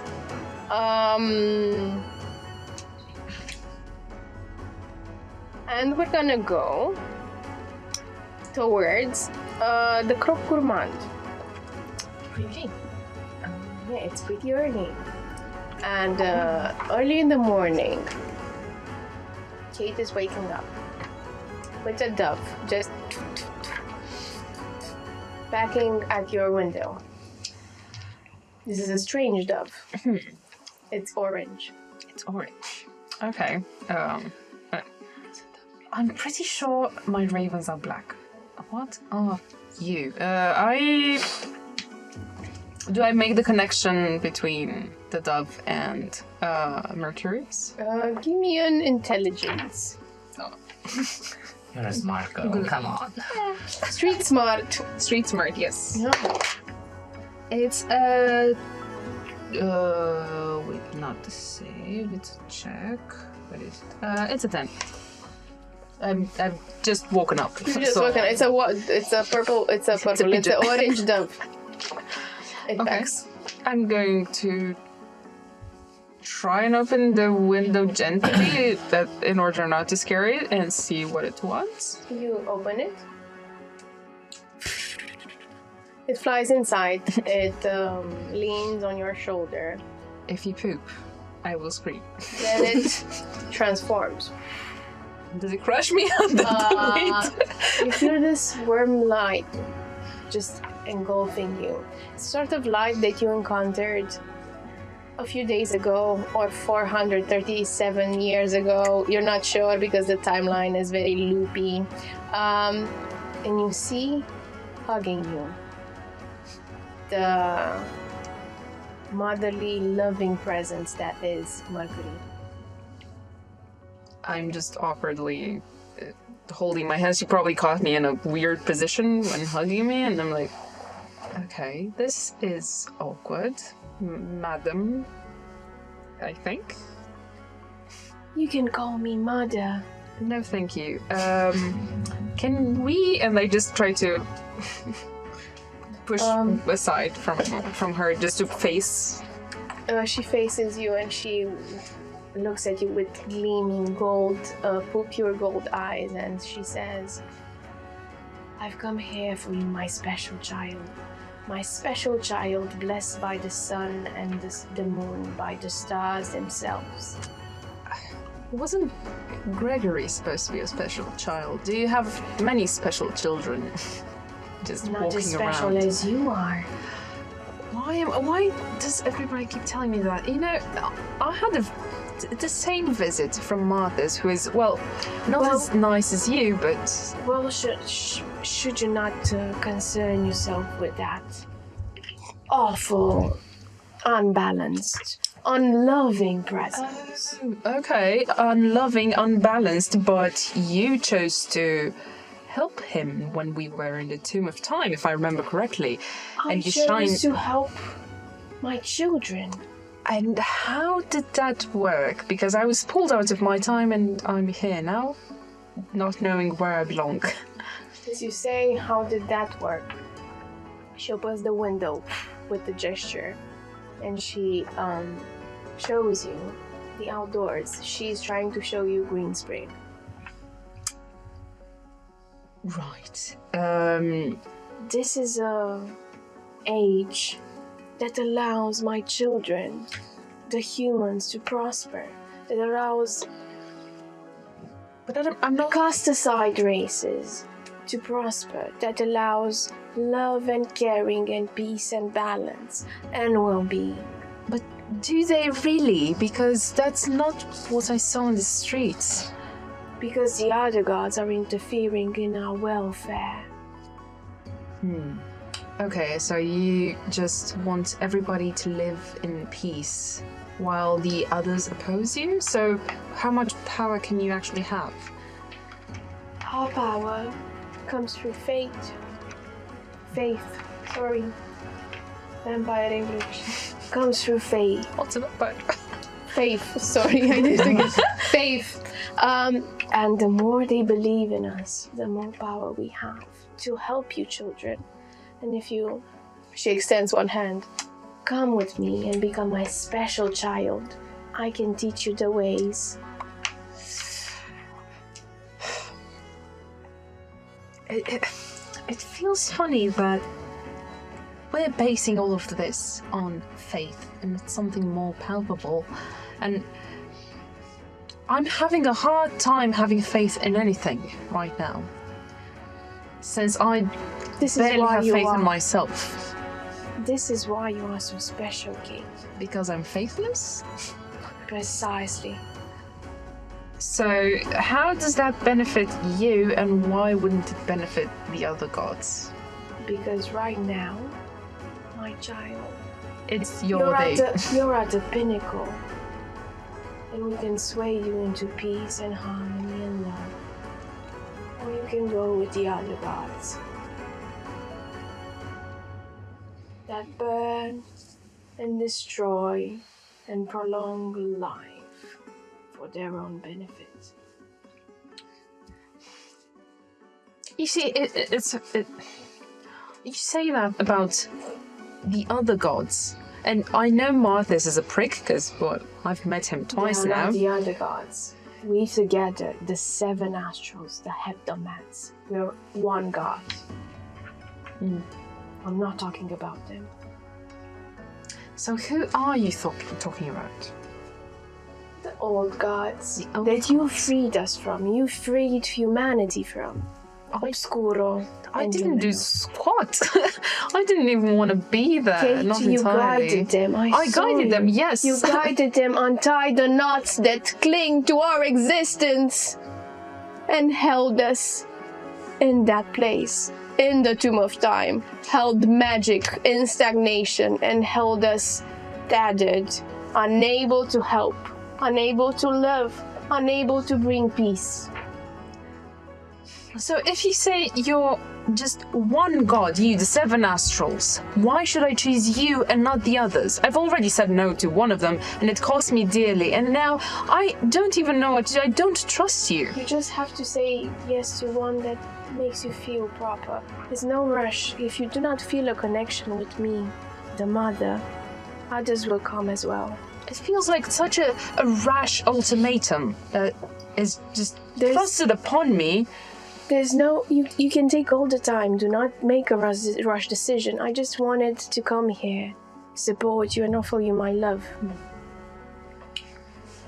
So that's how it's gonna be. I'm just gonna have to listen to all 7 of you just talk and present me this, what they think is an ideal world, and just offer me with presents.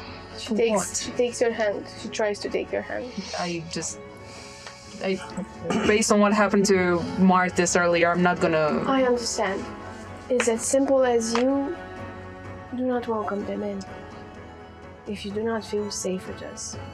And I'm hopeful from the bottom of my light and of my heart that you will reconsider. There's no rush. Well, you seem nice, sure, but look what happened to Martis. I said no. He retaliated. I got a bloody curse. Spiteful. So how can you say you're one, since you seem to be so different? How can I trust that while you want to bring some good in this world, and maybe that's all you genuinely want to do, how can I trust that you'll all work together to achieve this goal, since you want different things? Because us 7 work together and keep each other in check. This is how we obtain balance.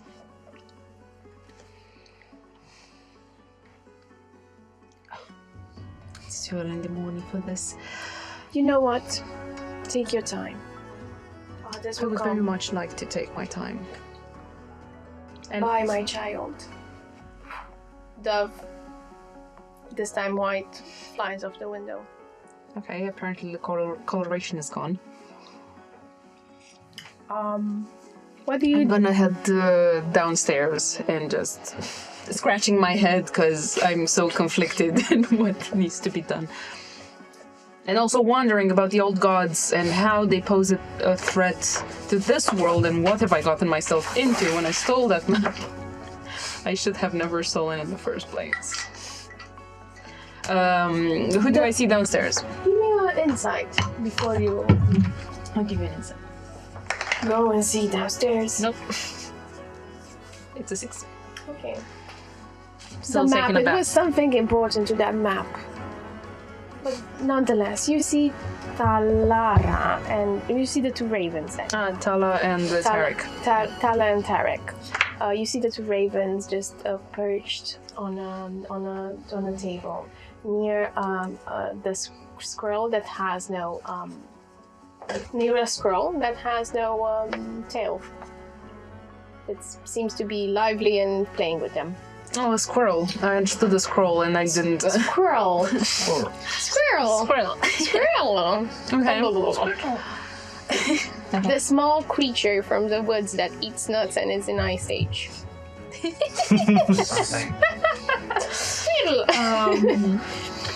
I go to them, just patting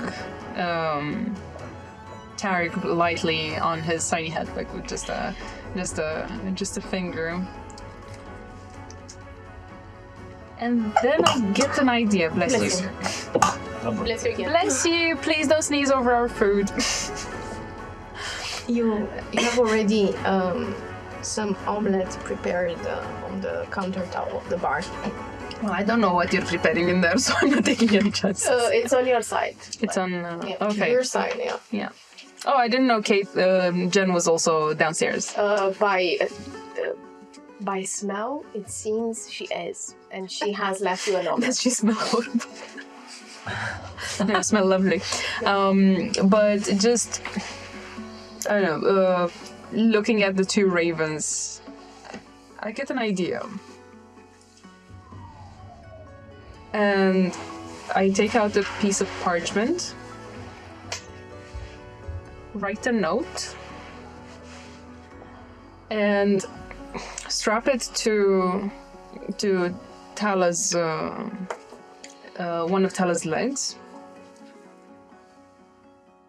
Look at them both and say, all right, I know this is a slim to none chance. You both know what Yarek looks like. You have a connection with him. Yes. And I just gently, when I see her elongating its neck. She nibbles at your fingers in a lovely way. I want you to fly off. Take this message to him. And if you do find him, one of you, Tarek, return to me with his answer. If not, if you both return, I'll know. For a glimpse, you put something on the bar and you see Kate talking to the ravens. You bring and I will know, and they like they nod like they're understanding what they're doing. I'm picturing briefly in my head sauté raven and but then I shake my head and be like, no, that's wrong. Then you go back to doing breakfast. That ravens can't talk. If you actually teach them to talk, yes. They nod and they fly back. 3 birds today so far. What do you do with the rest of your day? I turn to Jen. As it's almost midday. Almost midday. Okay. So after finishing the breakfast, I turn to Jen. So, do you fancy going about town and do a bit of clothes shopping? No, as you can see, she closed hastily some a wardrobe and see. No, as you can see, I'm cooking here. I have pots, and you see like a big pot bubbling with something red on it. Spices, a line. It's impossible. I have to sit all day. Oh, come on, don't be boring. I'm not boring. Yes, I have to you finish. You want me to burn down Croque Gourmand? Well, you see, I think if you turn that knob down... it will ruin my recipe. Okay. Can I help so this goes faster? No. And then we go clothes shopping. But as you're asking this question, you hear the door opening and Mooney... Oh, look who come here! This fancy man dressed in golden clothes. And Adam walks in. After finishing your lessons with Castiel. Midday. We need to change the lights. Ah, it's midday. Yes, midday. The 6 hours of midday. Midday. Okay, Jen, I'll let you do your thing and hang out with my new friend, Adam. Hi, how did it go with Castiel? Fancy a walk? Okay, and I just drag him out of the Croque Gourmand. So, and just... Have an excellent day shopping. I can't wait to eat your food. Thank you. Sorry about the smell. Well, I can't even feel anything. It's just... Castiel. Castiel's... You smell like creatures. Indeed. I have today learned of other methods of pedagogy that I didn't know existed until today, but nonetheless... That's a big word. They were... I'm a simple person, please. New ways of teaching, but nonetheless, I have to give him credit, they were quite effective, yet... I don't think he wants credit, he seems like he just wants his coin. Yes, where did you want it to go? Okay, so you're going shopping with me, because you also packed. Prince Evander. That was a bit of a shocker. You must know all the fancy locations in which maybe I can buy something else other than the studded. I know just the shop in Solace District. Okay. I can point you the way. Okay, let's go. Also, I've been quite curious, Curious.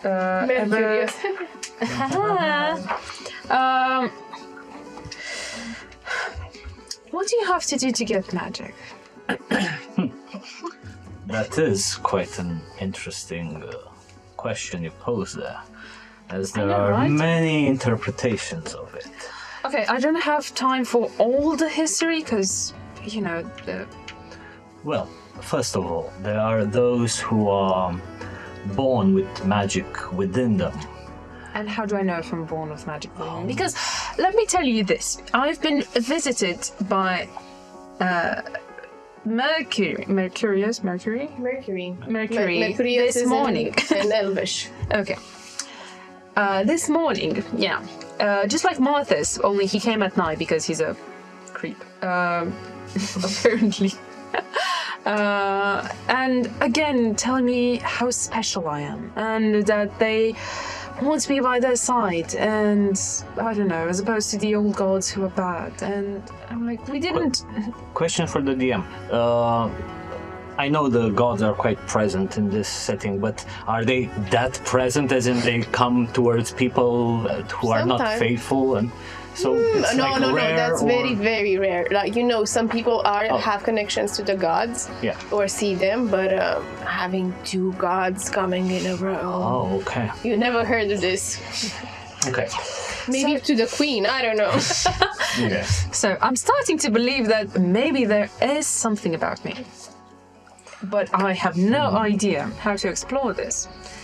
Okay. I mean, we didn't have magic where I came from, so everything is new to me and fascinating, I might add. And since I got myself into this mess, I might as well take advantage of it somehow. Is there a... I don't This know. is quite unusual for somebody who doesn't worship the astrals to be visited by them, asking for you to become a follower. It is quite a curious case indeed. Do you think it's like the case where you tell somebody that you like them, they don't like you back, and then they want you more?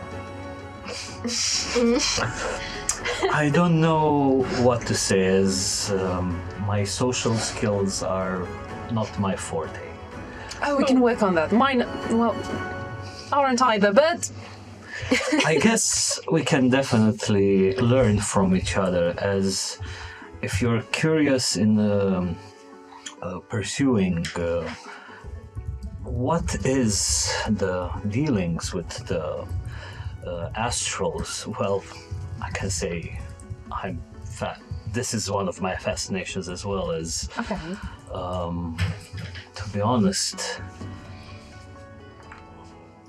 it's not that official, but in my family, I don't care about official. our, so to say, teachings passed down is to not have blind faith with them and actually observe the larger picture. See, that's what I told them. I mean, I Which- feel like we're on the same page. Quite, though at the same time, you cannot deny what being a hebdomad is, as it's not about holding a title or a position. It's not what about one knows, but about what one is. About one's state of consciousness, you could say. At its core, being a hebdomad requires one to embody the principles and values of the order by living in harmony with it, with the astrals, and serving for the greater good of all. That sounds a tad boring, but I guess I'm willing to learn a bit about it. I have no idea, and honestly, if we follow the pattern, I'm gonna be visited by 5 other astrals who are gonna present to me, I don't know, gifts. Oh, you're special. We need you.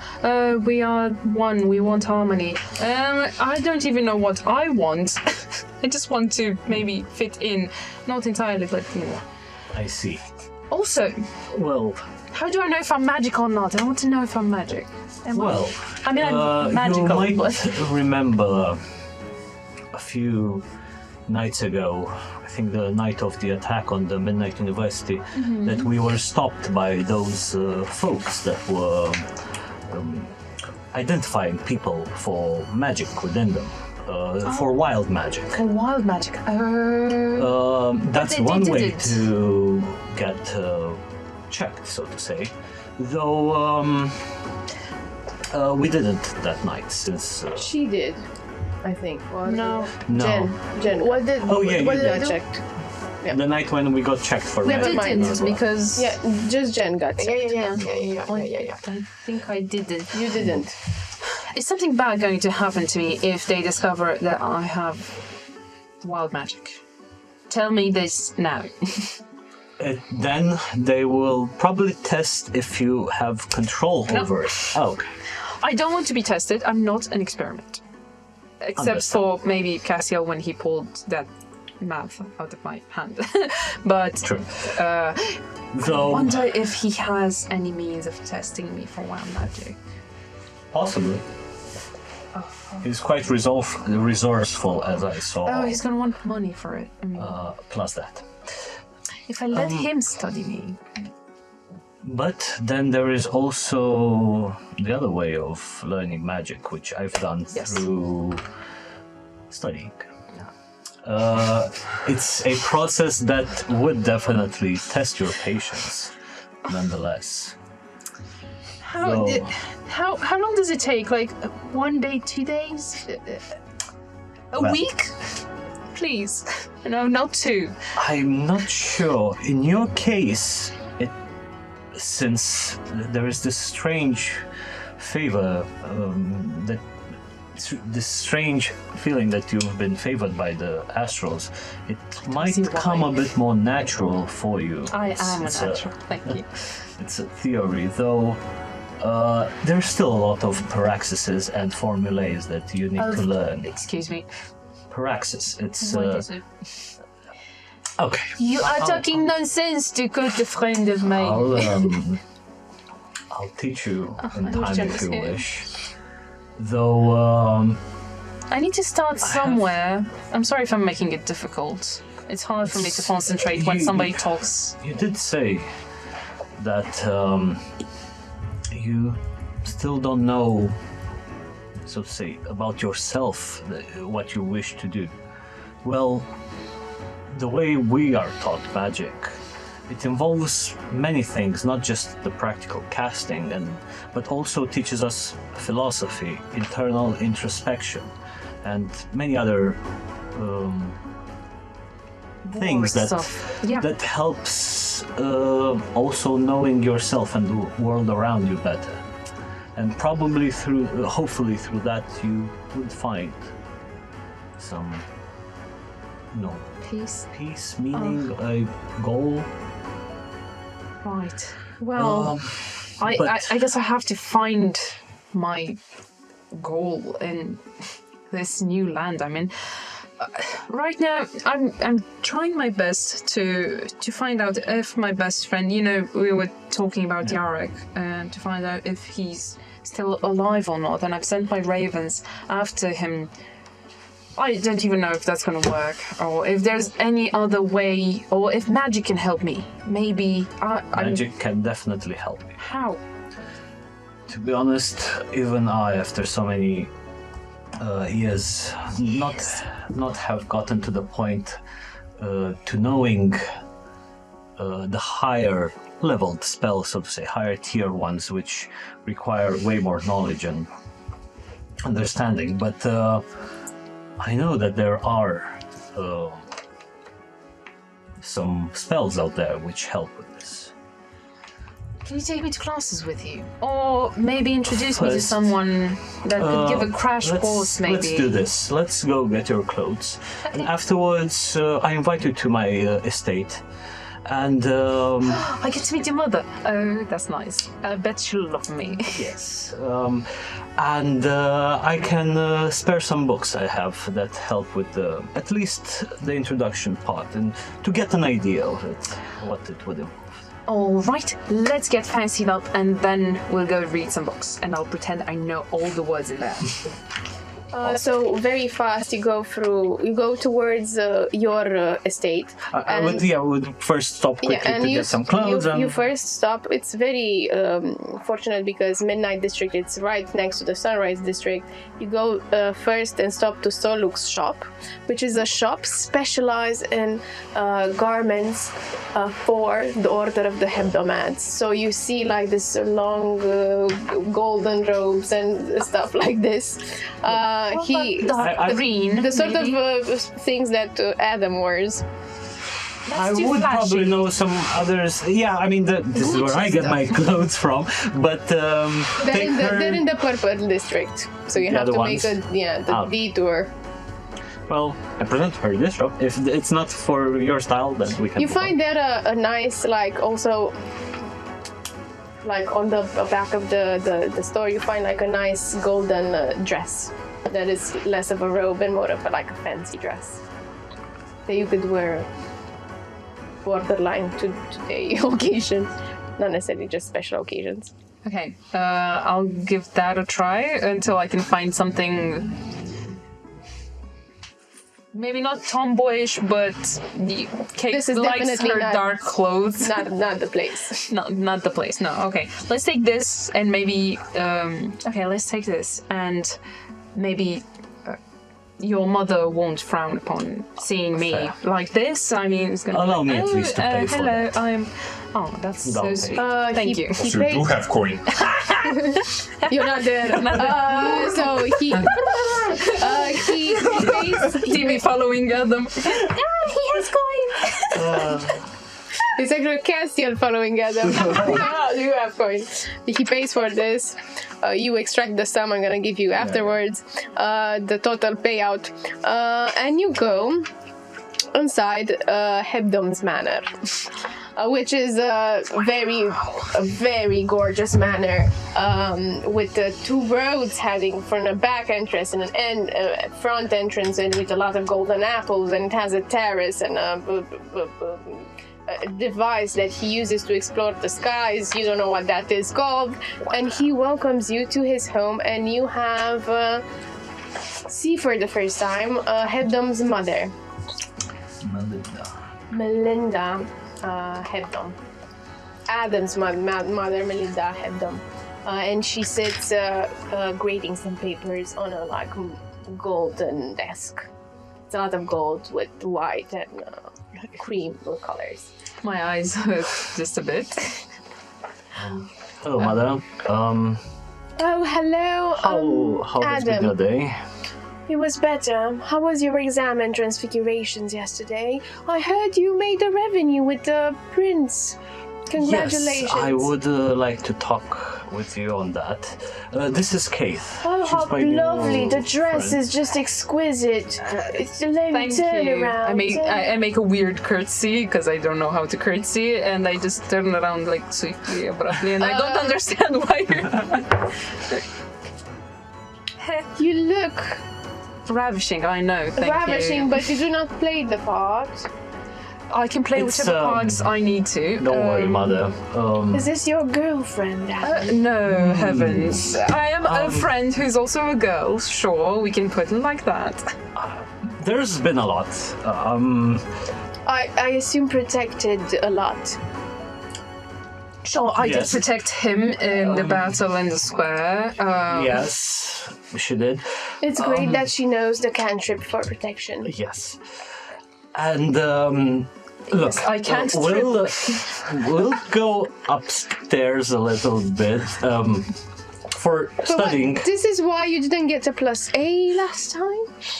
Plus. Plus How A? could you? That's Yes. appalling. Yeah, You know what? I'm gonna let you kids just have Oh, we're going to go lovely time study. to go study, but please do study after you study. look, mother. I know it's important. It's important. Your father and I, such days. Oh, you have a mother and a father? Oh my god. Fancy. Parents! Oh! When you say that, They both.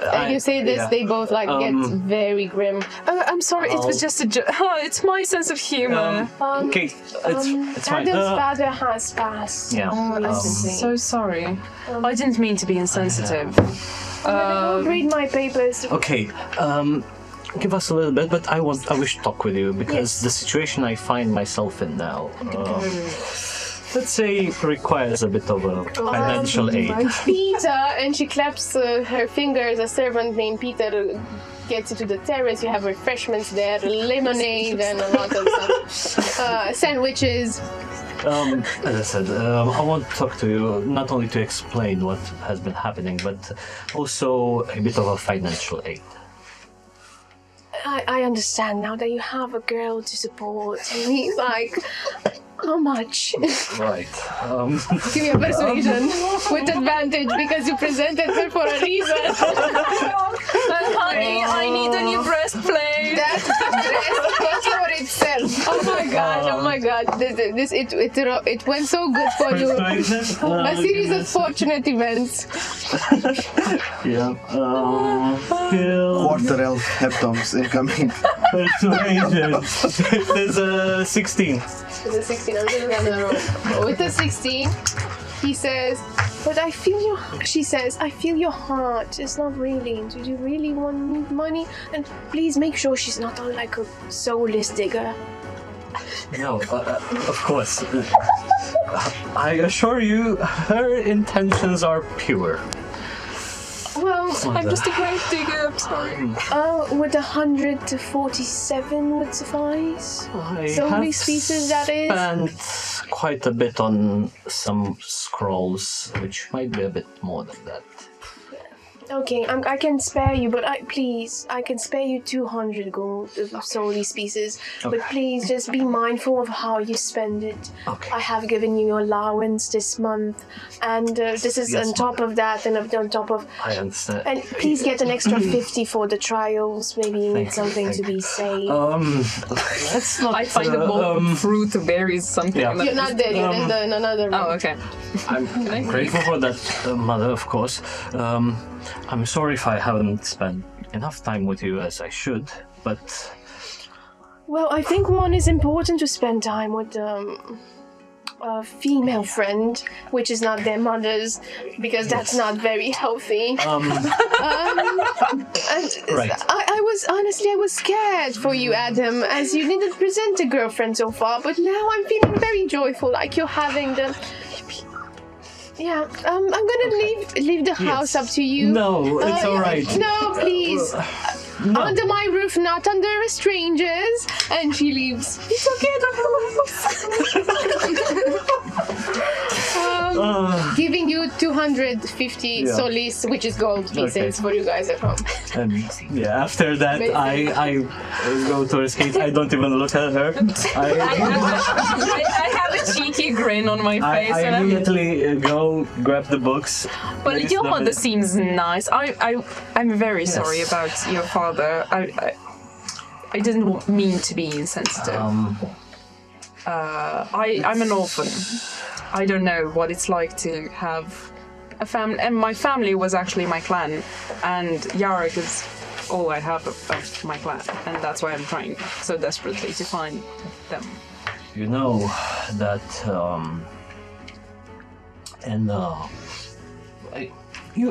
sorry, my bad.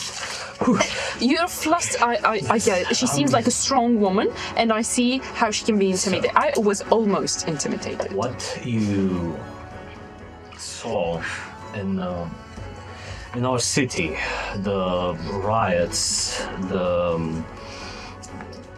insurgencies, what happened, something it's definitely wrong. As you see, I still intend to find the one that murdered my father in cold blood in these streets of the city. And I think I do have a lead of sorts. I met with this fellow the other day, Orion Riva, who is an alumni. Riversale. Yes.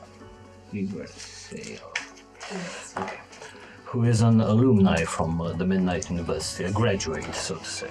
Purple University. Purple, I said? Midnight. Oh, it's my... from Purple University, and he did tell me that Queen Riva has started taking away high-level spells from there's no high-level spells from the Hebdomads. She's been stealing them all. It's just a rumor, but then again, Why? What would lead her to? I intend to find out, but Is this about the attacks from the other days? I'm not sure. Though That would drive anybody paranoid. honestly. Though the night my father got murdered is the day that he also just recently researched a brand new high-level spell. Do you think he got too close to something? To uncover something? I believe that is the case.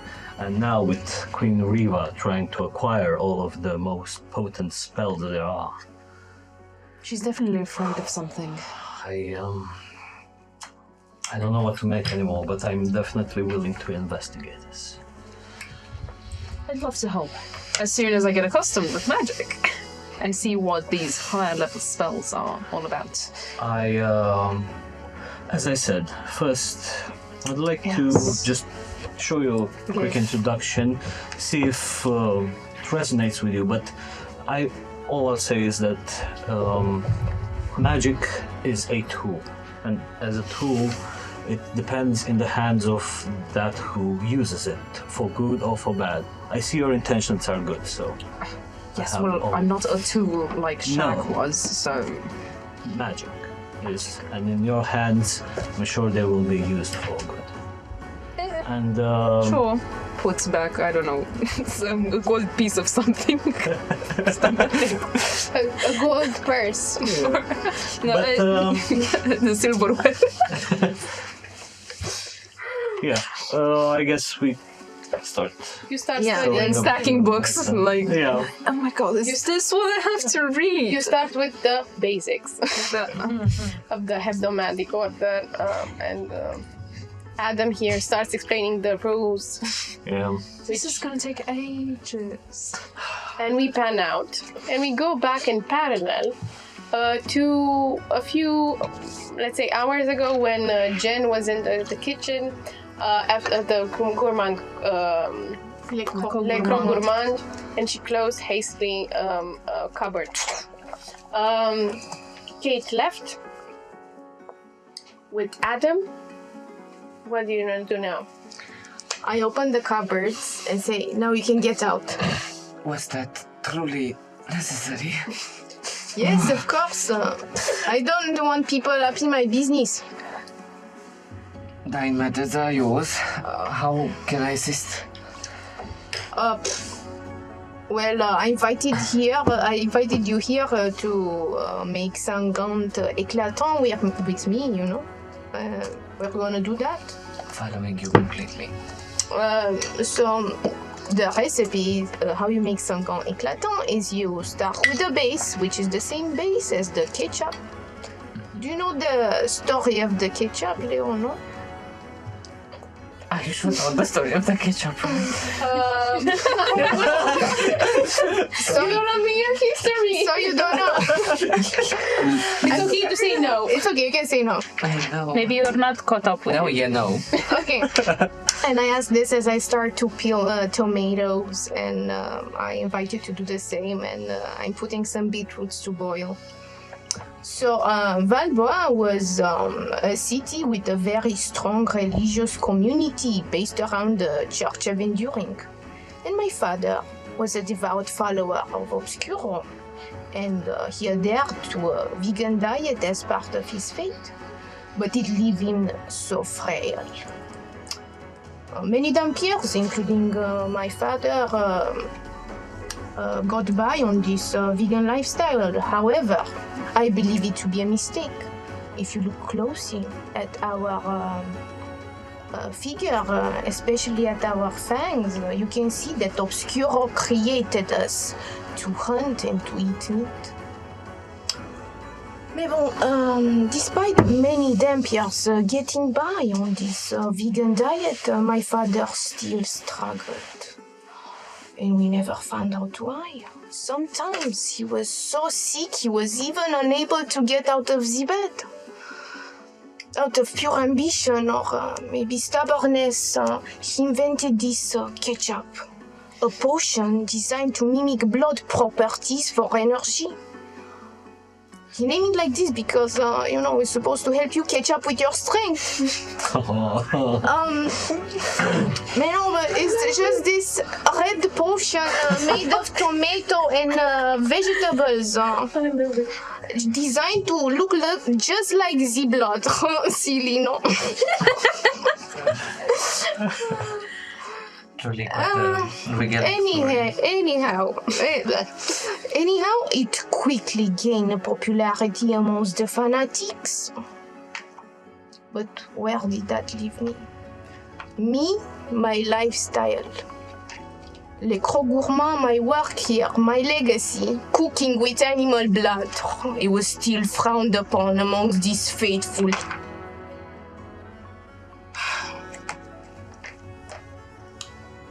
My father disapproved, and he was disappointed of me. He told me so many times. We rarely saw eye to eye. We had a very complicated relationship, but now he's dying, Cleo. He's dying, and all I ever wanted was to make him proud. And it seems I'm out of time. What makes you think you are out of time? I know he's dying. Grace did a little cantrip, and he showed me that his life is about to end very soon.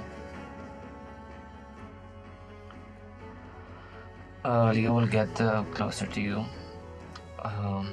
standing close, and say, whatever happens, you are not a failure, and you will never disappoint your family. It's not that simple, especially when you hear it day after day. I mean, Leo, I was very worried when I couldn't get to you, when I couldn't revive you. I just can't get that image out of my head. You lying on the cold pavement, bleeding, drawing your last couple of breaths. This was a very turbulent and emotional journey for me. 4 days ago, we were all alive and well, me, you, my parents.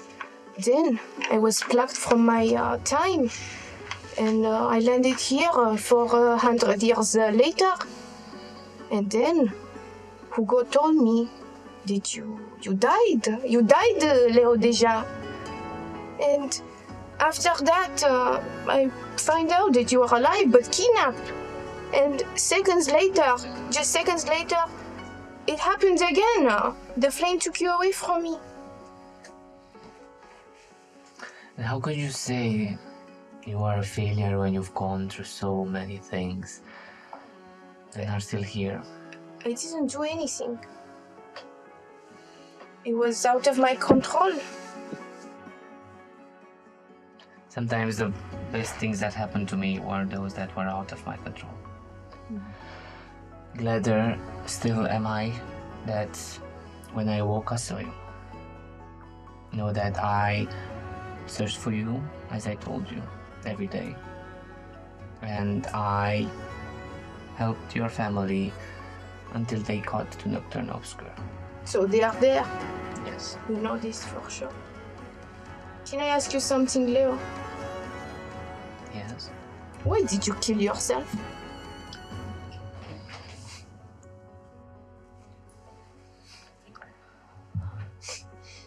Dying. I thought I lost you so many times now. It's also confusing for me. It was a few years after I came to visit the tavern that my parents bore a much wanted daughter. Mine youth was always in the desire to prove myself to my father. Oh, so we share that burden, no? And then after she came, nothing that I ever did was able to outshine her achievements. What did she do, huh? It was so precious. She was precious. She had a kind heart. She wrote poetry. an art that I took on myself. It's quite beautiful. You have to give it a chance. But disaster struck when, after your disappearance, in a revolt that happened, my sister got killed. They couldn't bring her back, and my parents were never the same. Whatever I did, any accomplishments, being chancellor, being dean of the university, could not get them out of the stupor of losing their precious child, like she was the only one. And it was this thought, this dark thought, this moment of weakness that put me on top of that tower. And so a quick ending, the most resolute option. And so I did.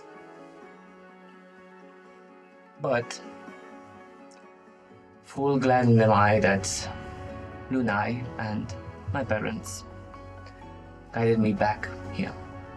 And that I suppose she gave me the chance to see you as well. Because I suppose life is worth living. Did their relationship with your parents change after the incident? I think that after they lost me as well, they had a moment of realization that because of their actions, they might have lost both of their children. Well, it seems like this. After some years passed, dementia caught them. They don't even remember who I am. But they still remember her. If I learned something being a chancellor and being a dean of university and just being a creature in this godforsaken planet sometimes, is that life is not easy. But there are some moments and some people that make it worth living. Are you gonna use those for the soup? No. It's not soup, it's a potion. As soon as we let this steer for 8 hours, we can add the final touch. It's the spices, you know, what makes it makes the difference between ketchup and sanglant éclatant. It's sun-dried chili flakes, midnight herbs, and moon-dried animal blood, of course. I could listen to you for hours. And Leo will just impulsively go and embrace her very, very tightly. And whisper in her ear, I am glad that you are back. You feel her head nod on your shoulder as you can slightly hear 2 teardrops making contact with your armor or whatever you're wearing. Maybe like an epaulette or something. And then a pen. And you spend the next 8 hours talking about your past, catching up, how Valbois came to be in the Midnight District, Leo's past, how he came to be Chancellor. As you boil this, arrivals start to come for the dinner. But before we go to dinner, we have an exam to prepare for. Did you study, Adam? If I remember correctly, wasn't it tomorrow? The exam? Yeah, tomorrow. Today is tomorrow. Oh no, he studied with me a lot. Okay. It's in the evening, right before dinner. What do you do? Oh, can I stay with you? So, Can I take the exam? that I do not It's the know. final year exam. It's very Though, wait, so, what I'm going to do is, I'll present myself and have that small insect that Castiel gave me, I'll have it tucked in one of the pockets somewhere. Mm-hmm. In the background somewhere, just It will look grotesque and completely unnatural. Yeah, but it's small, right? It's just Kind of this big. Oh, What do you do? Quick, Then I'll quick. probably have it in one of my backpacks or something. Okay. And yeah, I go take the exam. Okay, you see. And, You see the professor saying, "Are you ready, Adam, to show us such a star you are? If you're ready to pass your transmutation studies practical exam, have and for studies. today you're gonna pick one of the 3 doors. 3 this time. This was also last time. 3 doors. 3 or 7? Okay, no. Doesn't matter. Okay, Oh? doesn't matter. I will pick the same door. Same door. You enter, and before you see an outgrown tree that is trunk is blocking the tunnel, and it's grown so large, and it barely leaves you room to see through. And he says, "Good luck," closes the door, and you're in darkness. Okay, so let me see. It's a candle in the dark. Okay. Right. So You unsheath it like Frodo. So the At insects this can point, glow in the I dark. will- Your pockets start. You go. yeah, what I'm going to do is Tell us mutate. try what Castile taught me to try to focus and like understand the entire magical essence of this tree, and trying to focus my mind, going as like my spellcasting process is going through this sort of my mind focusing through the ethereal plane, where I see the blueprint, so to say, of construction of this. You see the star prints if you want. Yes, we'll go with that. And then get a clear picture in my mind of the outshape, the energies all over the place, and then utter the words that I've been taught and focus my magic to reduce Okay. the tree to be Roll small. me an Arcana plus your spellcasting ability. Okay, spellcasting. As you also consume that spell slot. And you can use a potion for guidance. I'm not sure. Am I allowed? if I mean, like This is meta, so no. Okay. If you thought of it, no, yes. no. But F. I don't want to cheat. If you It's gonna be a 13. So B minus. for your amazement, the trunk starts shrinking, and also some of the roots and of the branches, but they stop at one point and the trunk explodes.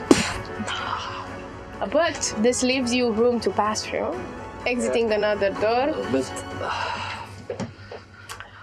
You open the door, you see the professor. Oh, you made it. He checks inside. yes, I It's a C+. Congratulations. You passed. I do. Thank you very much. Not an excellent grade, but we're gonna see how you do with the others. Ta-ta! And you're hurrying up to dinner. So you're all gathering. What are you doing, Leo and Genevieve, who you are there and who's making an entrance Just, first? sorry, my I would have waited for Adam, so we'd probably be coming together. I think I would Leo would very hard trying to carry all of the plates. Like, Emma, is this One on your head. like trying to put the table and we're gonna set the table, finish the recipe, bottle the 50 éclatants. Do I roll for it? No. Yes. you have enhanceability. And you I have to enhanced draw my ability. cards for them. Yes. I don't think you're gonna throw them on the table. It's gonna be fun. so you if I throw with have advantage. enhanced, I rolled with advantage. Okay, cool. Could you help me in the exam? Moving on. Next time. Next time, do your magics. Yeah. You got distracted by the prospect of having a new girlfriend. And you, the first girlfriend. Don't even there. So, you're setting the table. You roll for the potions. In the meantime, Castiel, you also did your I have 9 potions, right? potions. Yes. 9 bottles. Okay. Did you roll for them? There's nothing to roll. Okay, excellent. Even better. So who arrives first? I'm already there. Yeah. I don't know. Let's roll for it. Okay, rollies. I'm also rolling with you You can guys. roll for them. We're yeah. 16. Hey, it's a 9. It's a 7. Haha, he's And last. the 6 finally. Hey, he's last. So first, who comes in also late. Everyone is so late. It's a mustard color, the cloak with the mustard color tattered coat. You see Grace just popping inside, covering her face. She just sits quietly. At some point, give me a perception. I don't know if you notice her. You find her sitting. 17. You see her entering, but Leo, you get scared. At some point, she's just there. She's like Angela in the office. Well, welcome. How long have you been here? Hi. Oh, hey. What have you heard? I've heard everything. Is she bluffing? Sure. Don't make me detect your thoughts, Grace. I can also detect yours. Let's do that. Dean. I have learned the skill from you. That's true, actually. Next. We are next. Yeah. Adam and I guess we'll since we went to purple district to get my exam. Also, I'll show you the other shop that you can. there's a lot of shops. You go into the beauty quarter or a dormant quarter and you find like something. What would you like? I would like something maybe dark green with foresty motives. I have no idea. You go to Jewels of Jovis and you find exactly that. Something not tattered. not tattered and green and slim fit to your body, and with leather it has that roguish vibe but also fashionable, and with some jewels encrusted. Are these worth anything? 40 Can I gold pawn pieces. these? What? 40. For what? Yes, It's 40. expensive, man. I would like to pay for these myself. 40 gold pieces. 40 gold pieces. Because you gave us like money, right? I I got don't her remember how robe much. though, but Yeah, that's another 30. Okay, so you go and sit with this new fashion. You see Grace just hood up, Leo setting the table, Jen just preparing the last touches. Then comes in Cassio. He'll just enter. You'll see there is a bump under his cloak. He will look around the room. He will see you. He will nod. He will see Adam. He's gonna go directly from him. Yeah. Where's my money? Right. So I can pay you half, and the other half. Do you remember the thing I said about interest? Yes. Good. So I'll actually. So it was 350. I'll give you 200 actually. Fine. All the money from my mama. That's more than half. Yeah. I can pretend to be his girlfriend longer because that seems to be fueling his mother to give him money. So, No need to talk about. 5%. okay, so we're in a relationship and you shut me up already. No, I'm just kidding, we're not. Quite this is 5% interest by the day. I have 0% interest in this conversation. Grace is still with her hood up. Grace, he can pay at least half. Where's Sure, I my will pay you money? when I'm rich and I shit gold. How about when you you do that, Tim? steal some gold? I can help with that. I steal only when it's necessary. Well, not You for. steal every day. Jen pops out and says, like, that sounds very useful. Looking good, Kate. Oh, thank you. It's new. I paid for it myself. It doesn't match your eyes. How did... Well, thank you for noticing. Why are you staring into my eyes? Because that's the polite thing to do when talking to someone. So what color are my eyes? I'm colorblind. They're black. Congratulations. It is a good color to have. I know, right? It's underrated, to say the least. And last but not least, Pax Evander Green enters. And being late because... Doesn't say. Okay. Why you He's a prince, he can do whatever he wants. If he wants to be late, He's not my prince. Tell me he now. arrives precisely when he means to. He stops in the doorway as this conversation is bombarded at him. Casual street clothes. You hear, technically he's your prince since you were accepted in the city. I was fake accepted. Doesn't count. I We were literally signed your papers. It's as direct as it gets, but it's not important. Also, our fake acceptance was actually real acceptance. There you go. Now, This is we paid money for liked you. nothing, guys. the papers are the pricey part, not the signing. Alors, how is every wonderful bit of this retinue tonight? Look at this. Oh, very nice, very Thank nice. you. Congratulations. I have another one, it's gold. I don't like it that much, but I didn't pay for it, so... What I'm did grateful. you do? Oh no, I needed to study magic. It's mandatory. He needed to study magic. We agreed upon a price. Maybe I need to study magic too. Can you teach me without Yes. asking me for money? Maybe. Maybe I'm magic and you don't know it, and you can maybe test me. He's gonna ask I'm gonna- you for money. Maybe we can negotiate something. So how attached are you to your various body parts?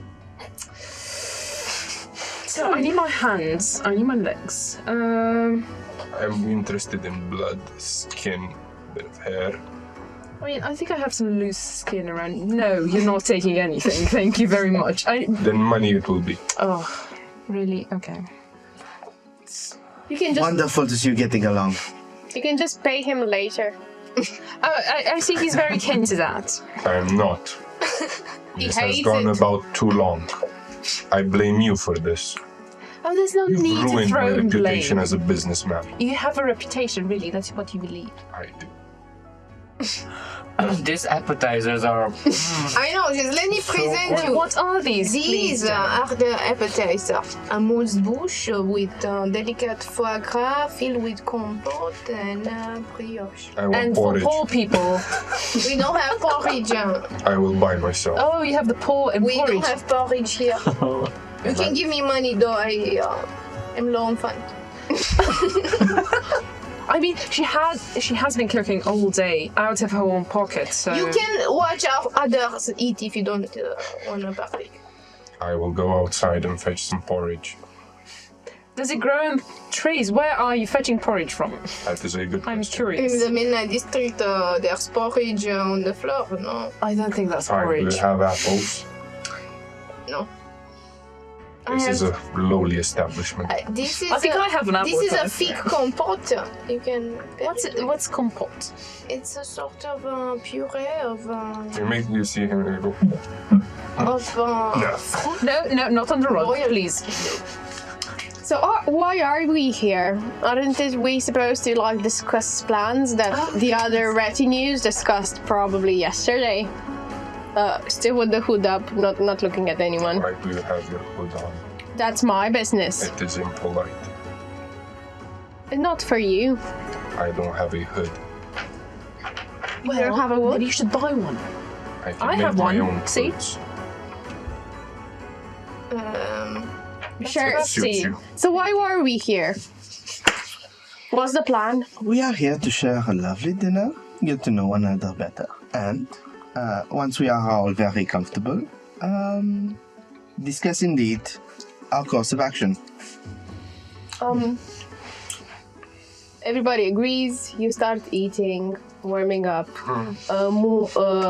Hugo, the moon elf that's peached face, has a very round face, serves you with elixir de la lune, a white wine mixed with spices and water. It's very diluted. He goes on a date with a lovely woman. Then afterwards, the establishment is barren. No one comes in. I will take care of it, and I close it with the lock from inside. A new lock. Of course. And you warm in the next hours. It's midnight, close to midnight. We change the lights. Yeah. And what do you guys do? I'm bringing the second course, which is lobster bisque garnished with chef. Oh, wait, there's more food. Yeah, we How have much 4 can you courses eat? dinner. We agreed yesterday. You made me cook 4 courses, and now you're not eating. I'm already full. What is this? I'm not used to It's having not so much full. food. The appetizers were like this big. Yeah, but I had like a bunch of them. We had one for each. How did you have? Okay. This Never is mind. going to be a challenge. Is there wine, Yes. please? I love wine. It's the one that... No, that's shit. It's diluted shit. Merde. Do you have any regular food? No, eat what I prepare. Stop Fine. complaining. He will gather some food, and you'll see him doing the most disrespectful thing. He will Moshe. ritualize a purified food and drink. He essentially calls your slop.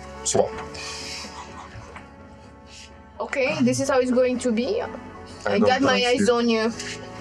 I don't trust Putain. you. He responds in Elvish as well. What does he say? Putain, Well, putain de merde! putain de maître, ça va? And I'm like, I'm thinking about leaving this because it feels like we're discussing food and stuff. oh, no, don't leave. Okay, let's get down to business. Bon. Let's look at what we have. We have, takes out the note, prepare for the trial of agility and judgment. Follow the flow of death to the end of the world. There, pass a meritorious judgment over the seed of knowledge, which was rightfully ours, and come back, all starting at dawn and ending at dusk. Now, it would seem, of what I can tell, and add on after I explain and offer my dilemmas, that we are to leave on Saturni dawn, down the Sabbath, along with the dead. And pass judgment. Oh, I can do that. We cannot pass To get to a certain end of the world But I like in the being cro- judgy. Sorry. to get to the end of the world. We know the Sabbath goes on for endless amounts, yet we are to get to its end and back In one a thing. day. That is one part of the dilemma. Passing a meritorious judgment over the seed of knowledge is something we can again understand to be some sort of trial to do with judgment, justice, and or knowledge, or both, which was rightfully ours. The hebdomades. What seed that was rightfully theirs is down the Sabbath. Something to figure out. All of that in a day. It is also a trial of agility and judgment. The judgment seems to be that moment at the end of the river. And it is said agility. I believe, last thing, that the gingers are treating this as a question of speed. They seem to think that agility and going down a river is somehow solved by land speed. They are focusing on how they can accelerate. They found some means to fast horses or some such. But I wonder how this works. And whether they might be completely off and going by horse by the side of the river is how this should be approached. But alors, that's what I have so far. Can I suggest something? Please. What is the end of the world for everyone? Death? Yeah. So we have to kill somebody. No, that is metaphorical. But perhaps traveling down the river of Saturni as one that's alive would bring you to this metaphorical end. But I thought we're not supposed to get into the water. We're not supposed to, and it's very dangerous. Can we navigate? It's dangerous. It's not that dangerous. It's How do very you know? dangerous. I'm intrigued. Any droplet from the river, say you would put on a small boat, you can't put a small... The Sabbath is very narrow in Green Spring. You would be able to put in a small boat. What, we huddle inside, 6 or 7 people. We put several small boats. Point is, any droplet gets on you in any way, you are then followed by Saturni. Actually, And it's like a good stocking kind of shit. she comes out of my boat. I don't know how that works or what that's about. What does it mean you get followed by Saturn? It's like To be taken. To be taken. Where? Are they fine? Die. You die, basically. If you touch the Sabbath water, you die. Has Grace anyone is, of actually course, seen this? exaggerating at the moment. Has we anyone do seen not this? die. Did But you anybody die. try? How do you know you do not die? Because I know it. How? How? It is my business and my Tell domain. us, please. Perception, insight. See, even Shifty wants to know, and he's You have this strategy whenever upload. people know things, you make it a thing that you wish to know how they know. So he provides us a solution. He said that if we touch Sabbath water, we don't die. I want to know how he knows this information. So if it's useful for our campaign. I will tell you this much. If it were not useful, I wouldn't mention it. I do not seek to endanger either of us needlessly. I am telling you fact. You do not die if you touch the waters. I am not telling you will not be harmed by it. I am telling you death is not entirely guaranteed. Depends what we understand by death, Cassio. Of course, metaphorical death is at all times possible. You will And probably even a be practical death, that is not a death, it's It's obvious. possible. practical death, not guaranteed.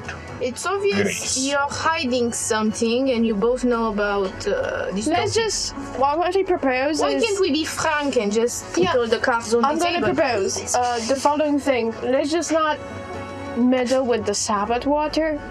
But it's clear that it is about Sabbath water. Could So I give my counsel it's- as well? I feel we are going theoretical in a place where theory is not going to aid us. Provided the wisdom, should I call it, of these children, these gingers, hold a grain of truth, I suggest in the following day, or at least when we have time, to go and check this trail that they have on, for this is not their only wisdom packs.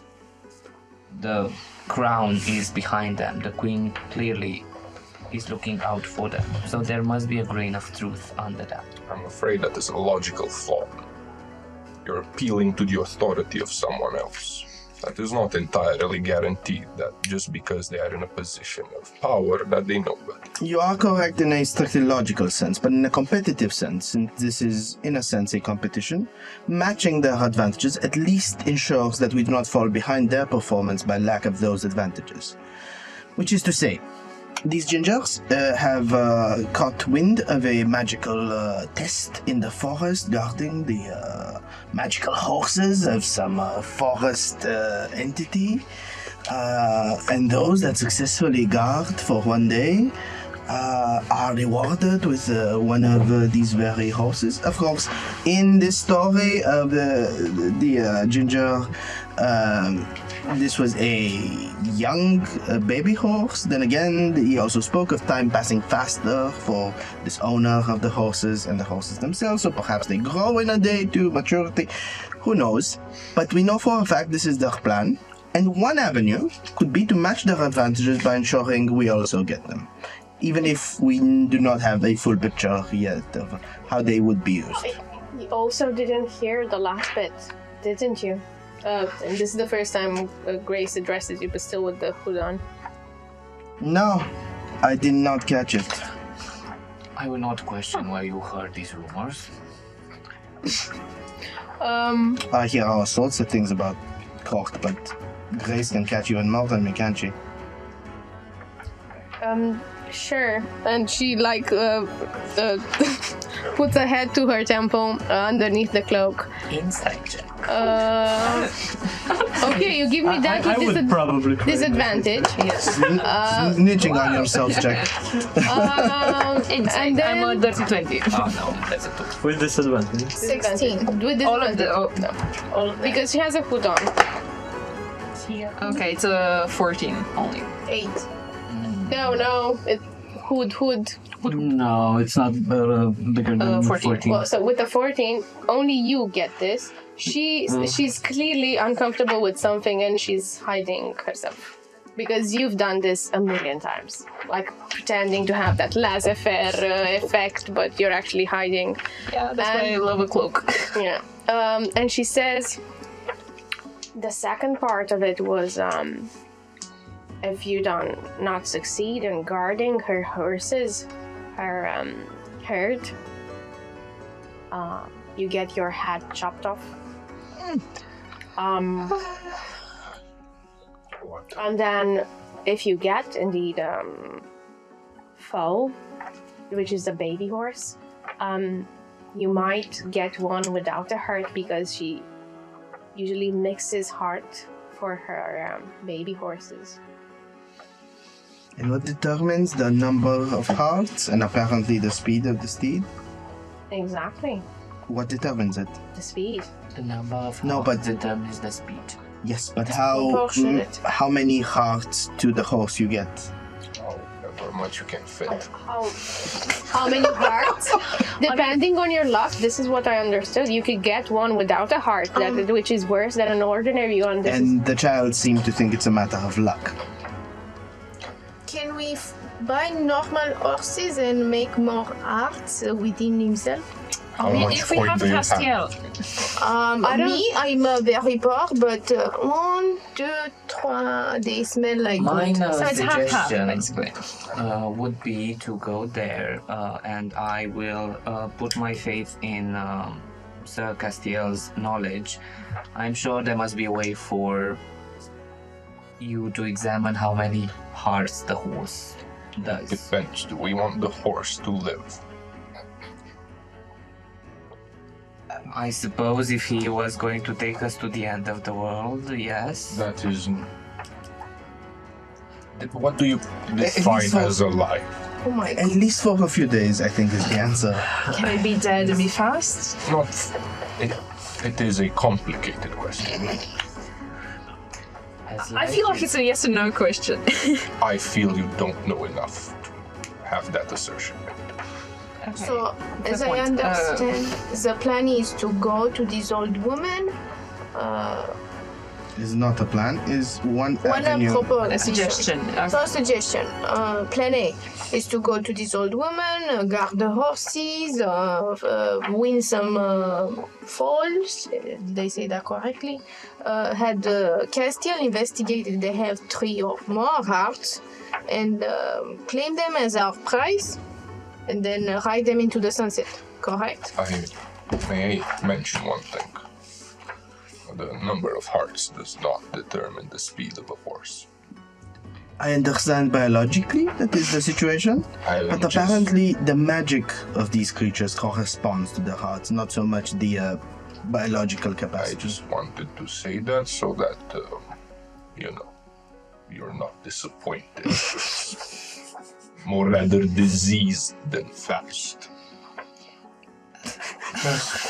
So what are we doing? Horsing around, apparently. I do have a question. This herd of horses, this place, do we have any notion of where it may be? Grace. Check with this. Apparently, you're more perceptive than facts here. Absolument. The only information I managed to get get, and she pulls her cloak even further. Why are you hiding? She might You have a be beautiful face. I don't think she's sick. She doesn't sound sick. I'm very sick. Very, very kill sick. her? See, I told her. She very much likes hiding her beautiful face. Give a trinket I stole from Adam's house. I'm leaving. I think it's gold. So what I understood yesterday was the following thing. What I found out yesterday was the following thing. She corrects herself again. Is a lake near the green forest where sits an old woman. This is all the information that I gathered, and she has 7 mirrors. Do you know where that The female horses, that is. Great. Thank you. You mentioned that this prince has already received such a horse. Might it not be simpler? It'd be simpler to simply Steal the it. horse. Honestly, I really thought of this, but the only one who has such a horse is Prince Philip, and I wouldn't like to. He's a child. I doubt he'll be putting up much of a fight. He is a royal. He has a retinue around him, and the problem is not that it's completely off the table. But this sort of plan, when it fails, it ruins a lot of things. Because if one retinue is seen to be stealing from another, royal to royal, cousin to cousin, You're not brothers. we're cousins. He's not their brother. Look at him. Oh, it's the hair, isn't it? And the elven ears. Exactly. I don't even notice them. And the fact that he is very old compared to them. I have a question. If we all guard the horses at the same time, do we each get a horse or we all get one horse? I haven't been there, so I can't answer you. Maybe it's just something that the little boy dreamed of. Because if it's the latter, we're not gonna win the competition if only one of us gets ahead and the rest are. I assume we do. Regardless, this is not about us knowing what they are exactly good for, but having the same things the gingers have. So yes, the fallout to failing the stealing is far greater than failing the quest of the mare. So you think being decapitated is better than stealing, no? The cook makes a fair point. I think we'd end up in kind of the same place, most likely. If we steal and get caught, or if we guard the man. Guys, you're missing the point. The reason why Prince Evander here has a retinue is for him to spare men, for him to win, and ensure a meritorious monarchy. Do not believe we're gonna make it alive in this formula. Do not believe we're gonna make it to the second round in this formula. For 1 second. And if you have cold feet and thinking about heads dropping by, you do not have your priorities straight. Do we want to make change and get behind our prince? Or do we want to just play with magic and steal horses from little children? I'm okay with the latter. It seems that Prince Evander isn't, and he is of a high threat to various interests, so I'd rather stick with whatever he does. It sounds like a pretty big commitment, laying your life for somebody you met 4 days ago. Change takes commitment. Yeah, I've had my fair share of change, so... If you have cold feet, you could just stick out here and maybe try to find something more helpful than the horses. And we wouldn't judge you for it. It's not necessarily we all go and put our eggs in the same basket. We still have a competition to make. We can split up and find what are the resources we have. So if I sit on the sidelines... Of that. If I sit on the sidelines, nobody will judge me for it. I assume like not all the retinue will compete in this sort of race to the end have of a the fair world point. because a lot of trickery can be done from the sidelines. These trials are brutal. And I agree, if we are to gain a bit of advantage on that side and have a bit of, let's say, trickery on our side. Well, I think I told you this, Pax, but remember that fella, Ryan Reaver, who started telling me of the rumors as how Queen Riva started taking high-level spells from the Order. I feel like she's definitely gonna use them to empower her children in the upcoming trials. And with your permission, if I may, I would like to go ahead and investigate this further. Meet up with Orion myself and see exactly what's what behind this. Investigate, but I also want you all to understand that the trial is now. How you go through the trials will speak of whether you are selected or not at the end. I do not want to win these trials by doing as the shameless do. It is one thing to fix what the shameless have done and balance things out by recovering, for example, in some way, resources they've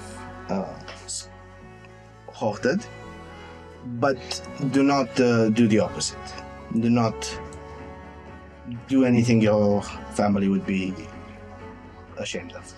When you say about family, Adam again recalls what told Keith as well, knowing that the murder of his father happened as soon as he uncovered a brand new high-level spell, and he says that, "Oh, worry not, Prince Evander. I will make sure to find exactly what's behind all of this, but notify you before taking any harsh decision.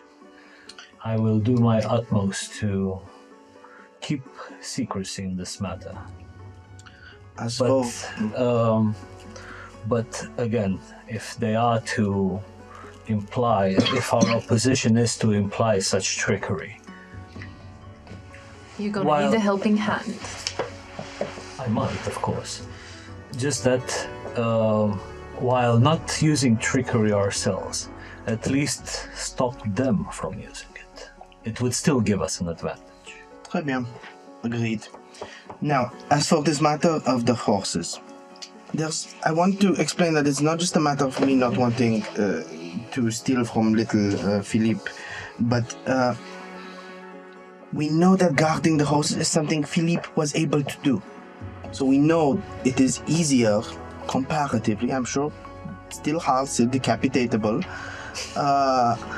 compared to robbing the throne and whatever they have in the guarded royal stables. True.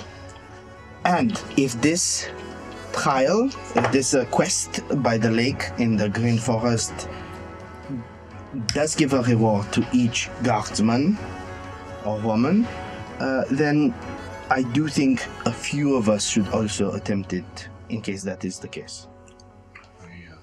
I would like to mention the following. There are 7 horses. At best we have a steed with 7 hearts. Diseased steed, supposedly a faster one. So if you think all of the people in this coterie are going to receive such a steed, I think mathematically it just doesn't add up. The second thing I'd like to add is that we do not know whether this is the trial, but we're seeking the aid of these steeds so that they aid us in whatever the trial is. I do not believe that we are connected. The end of the world and magical horses.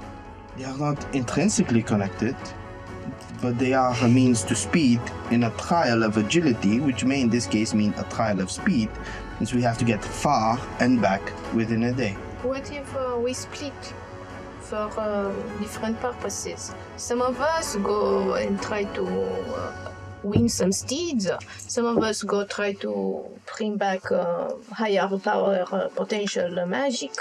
And some of us go and try to find a way to navigate the black Sabbath water. If that's even possible. It is. So, how should That's we quite split interesting. our Team resources? A, Team B, and Team C. I don't know if the first matter anyone can help Adam. He has access to places where taking any of you might be weird, but Perhaps. however you please. I really think, and forgive me, Adam, for saying such, but you're not very stealthy. You could use my help or Kate's over there. They can go both. Well, I do have some means of eavesdropping or finding information with the use of Halria, but other than that, but what about recuperating such items? An actual would infiltrator.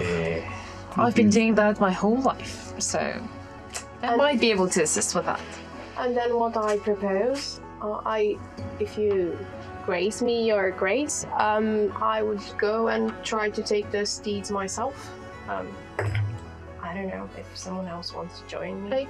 I can put my head for the spin. I don't know. I can help with that. And me as well. The moment that chances in me. I make a weird eye contact with the Chancellor. Are you sure? Because you're the chancellor and you might remain headless. The worst thing that could happen is the other human chancellor that so well guide the city will take Midnight District as well.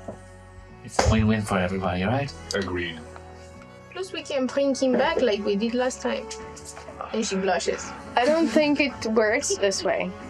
If your head is supposed to stay there on a spike. Well, that is that's a something very to worry courteous- about another day. So we have 3 for the horses so far, 2 for the infiltration.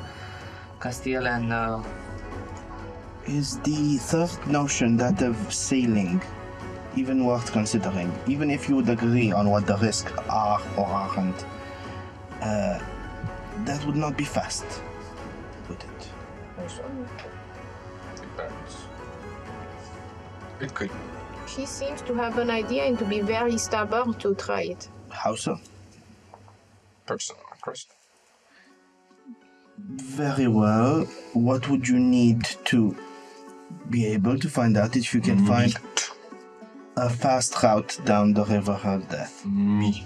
that leaves us alive and gets us back Are you And hungry? up against its course? The way back is up against the water. Meat and bone. It's not up against. It's the Sabbath water is springing from Green Spring. Exactly. And the way back is against. Yeah. Okay, back. Yeah, exactly. Sorry. I feel like. Bone. But enough meat and bone, and you think there's an actual chance? Are you trying to make soup? Bosh. Could say that. I have some in my magical freezer. Is cattle meat good? Look, let's just take a look also for the viewers at the map over here. See this map? And that is how the Sabbath water flows from the inside of the Green Spring to the outer rims. And coming back to this segment, what are you guys doing, taking this into consideration? So Castiel, if you would allow me to give you my It's not a sir. suggestion. I like it. Don't correct him. I feel like your expertise would be much more fortuitous in helping us determine the hearts of the horses. Very well. I will accompany you. But I will say this much. Whatever magical creature we may encounter, plunging it into the waters, it will do it no good. We may have to alter it before it can survive. How am I not surprised? What is the prince doing? Adam and Keith, if you have your expert infiltrator and your magic, you sure you have this covered? You sure you have your side of things covered with the Should be. sabotaging the sabotage, as it were? Quite. Yes. Let's make for a fair fight. In which case we need all of the opportunities for a steed we can get and the maximum chances that I have all of you alive. So I'll come with you. We're leaving in how many days? We leave at dawn into the forest to find the lake. Also, if somebody could tonight figure out some geographical surveying of the lakes in the Green Forest, that will help our expedition tomorrow. I don't think this is how it works. But I don't think it's a lake that you can discover by following a normal map. rather, It's one of those wild magic things that you can find in the forest. and we just hope to luck out that it is time that... Or if you have a magic item that locates magic. Do I still have the piece of paper? I pull out a piece of paper and I just sprinkle some droplets of water to see if it does anything. It pops a little bit of the map. Are you thinking of something? I'm thinking of a lake and the forest and horses. It sprinkles and you see flashes of trees and lettering saying midnight something. Huh. I try to sprinkle some more. Midnight forest, there's a lake drawn and there's trees and you see Green Spring a little bit farther away. Does midnight forest? Not midnight, sorry, Green Forest. Okay, Green Forest. I'm tired. Yes, it's where we're going in the morning. Why? Okay.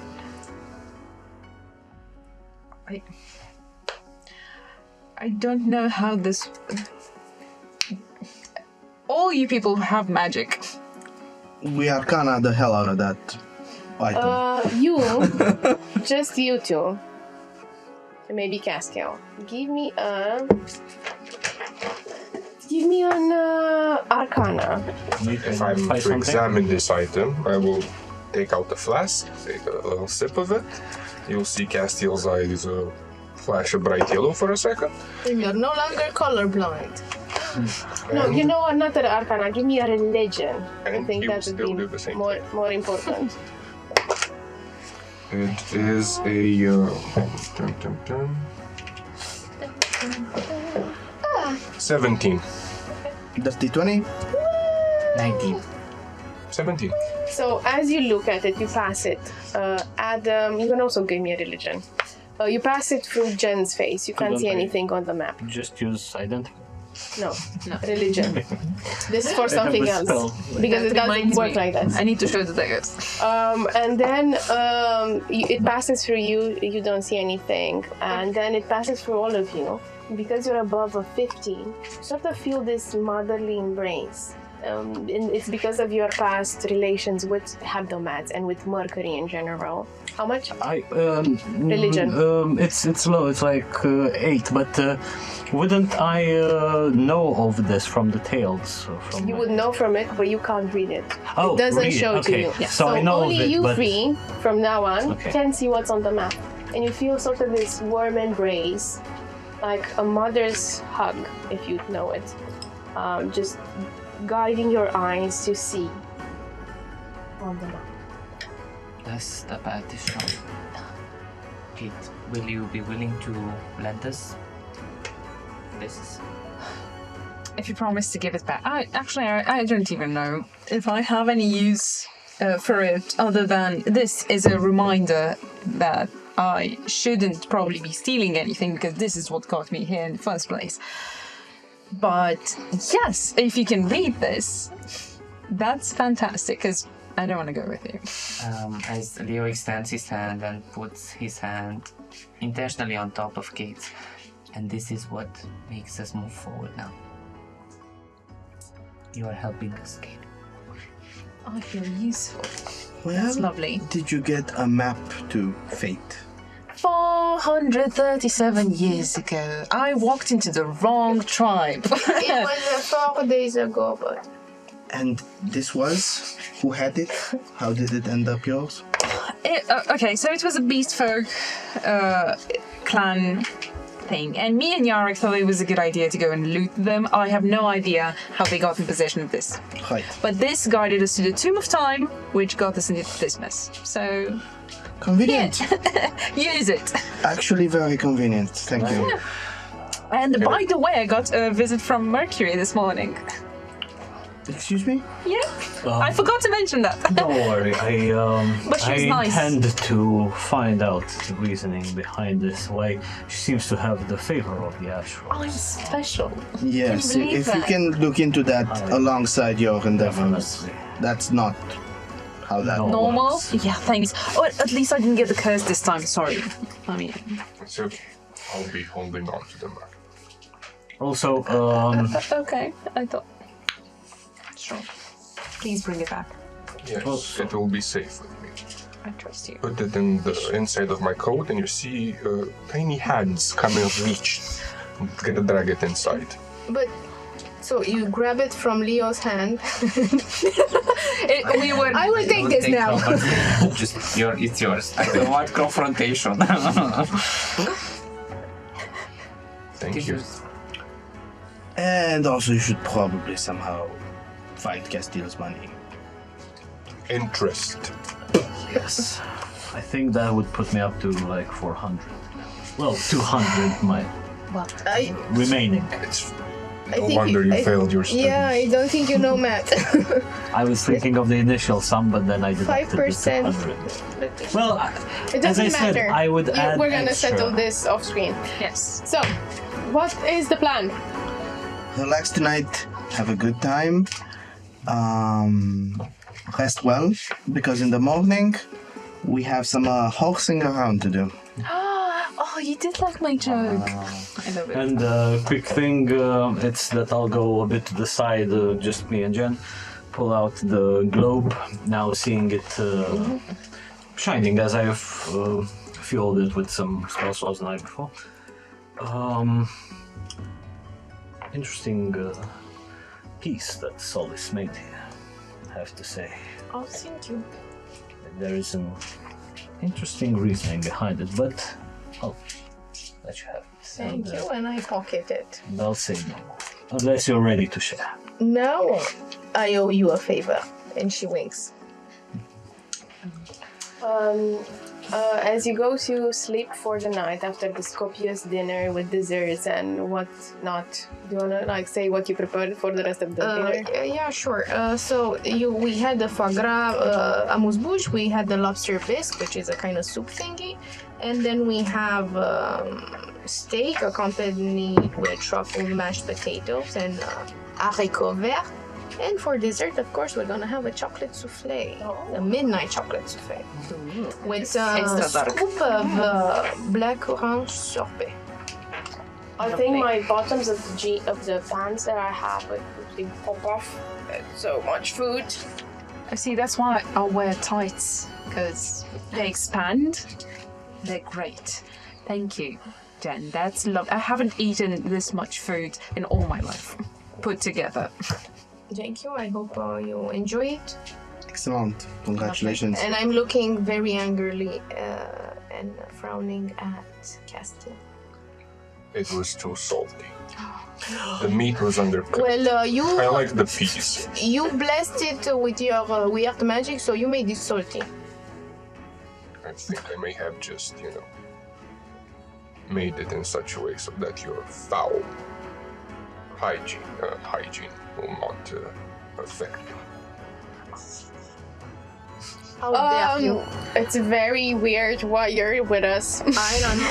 I was nice and cooked your crème papa food, and he liked it so much, and now I he's have. bothering me every day to make him chicken breast and whatever the hell you made him. It is horrible. Can't have his porridge anymore. You should take this food that you don't like to him. Maybe Well, he now will it's too appreciate salty. it. Actually, that's exactly what I was going to. So what are you doing for the evening? Very fast in a sentence or not? I go brew some more potion for the road tomorrow. And you plan to meet where? I presume the gate closest to the Midnight Forest. To the green green forest, which is the open pillars of the Mercury district. Okay, you plan to meet there in the morning. You go do that. But who else? I will seek guidance from the, not astral, but the stars and the constellation above by drawing the 2 cards for the next day. Which are? Which are, let's see, Death. the Vizier Oh. Okay. Looks exactly like you. the Gem. Oh. I am the gem. Yes. And the Vizier. Oh, Jen and the Yeah. counselor. There is a reason for this card, but we'll discuss it. Yes. Nice. Cool. Okay. fast. Yes, fast. I will talk to Adam. Well, since first of all your mother loves me, second of all we'll be working together closely. So I will be sleeping at your place. I need a guest room. Also food. No, not food because we just ate. Also study. More Do study. we hear I this liked conversation? No. it. No. Okay, No buts. sure. In a way, in a sense, I was thinking the same thing. Oh my. Tiki. Nice. I like it. Yeah. It's settled then. Right. Yes, of course. We should head on. Okay. Bye, people. I Have will a miss you. Don't great get killed. evening. We're gonna send letters. I can barely read, yes. She hugs you both. Oh. The thing with getting killed, it's very probable these days. I get all mushy and like you can see like tears in my eyes once she realizes that there's a possibility she's not gonna see all the people in this room again. I'm like, please, don't. One last thing, everyone. Even on the streets, going about, watch your backs. Oh, they should watch theirs. Yes. You're in safe hands. Pax will just socialize with whoever's still hanging out at Le Coq until the evening, and then prep for the expedition in the morning, get supplies and stuff that might be needed for a day in the forest. Leo, with the acceptance of Genevieve as well, would like to spend the evening with her to get the most of their time together before they get their head cut off. In what sense? Do you mean like scrape the kitchen or? Yes, Okay. an amazing activity. Pour the sponge and So you start scraping the kitchen. of course. Grace comes to you and says, "Can I have a room upstairs?" Of course. Thank you, I wanna sleep. And she darts there, hood up, still didn't left it off. I'm gonna go tuck her in after she sleeps. I kiss her on the hoodie. Do you have a plushie? She sleeps with her blanket on her, I'm covering gonna her face. kiss her on the blanket. Go away.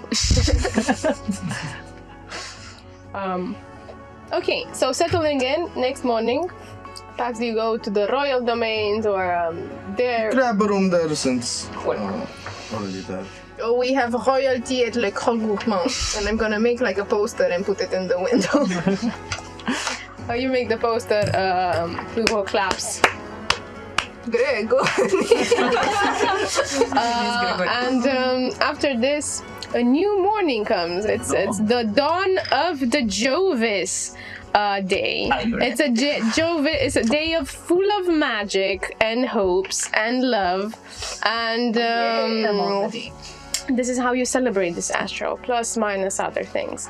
But I'm gonna let you discover it because we have a mini game going on, right? And you find yourselves, the ones that are hebdomadic, don't worry, Jen. And you find yourselves in the Cloud District. All 4 of you: the Chancellor, Leo, Prince Evander Pax Green, Castiel, the Apothecary, and Genevieve.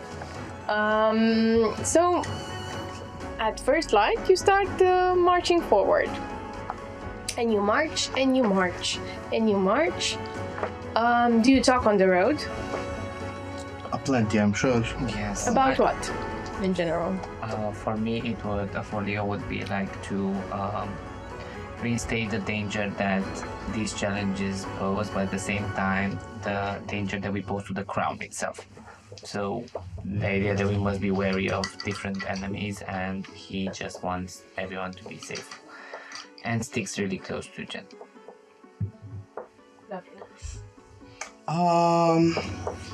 Initially tries to socialize for people to get along well, to have fun. It inevitably turns into some sort of dispute about some social issue or other, and the strong opinions we have about it. And he therefore then pivots to a bit of tactical discussion of discussing what skills we have and how they might best synergize if we get to a dangerous situation. Castiel will just keep silent and listen, and if anyone makes any factual errors, he will just correct them and move on. Grace will do the same, but without correcting everyone. Just keep her mouth shut. And Genevieve will ask a bunch of political questions just to start to get a grasp of this To catch up. age and context we're in, mostly to see how obscurists are positioned and how they're seen as allies and what to do, what not to do, what we need. Castiel would like to add one more thing. He would like... Does Jen keep her heritage secret? What's my heritage? Vampire. I'm not a vampire, I'm a vampire, and how dare you, sir? Does she keep it secret? No, should I keep it secret? Then he will vehemently inquire about her blood habits. Amazing. What do you mean, my blood habit? Who do you drink? What do you drink? Who do I drink? Animals. Let me tell you this. Who do I drink? I drink Bordeaux. I drink Merlot.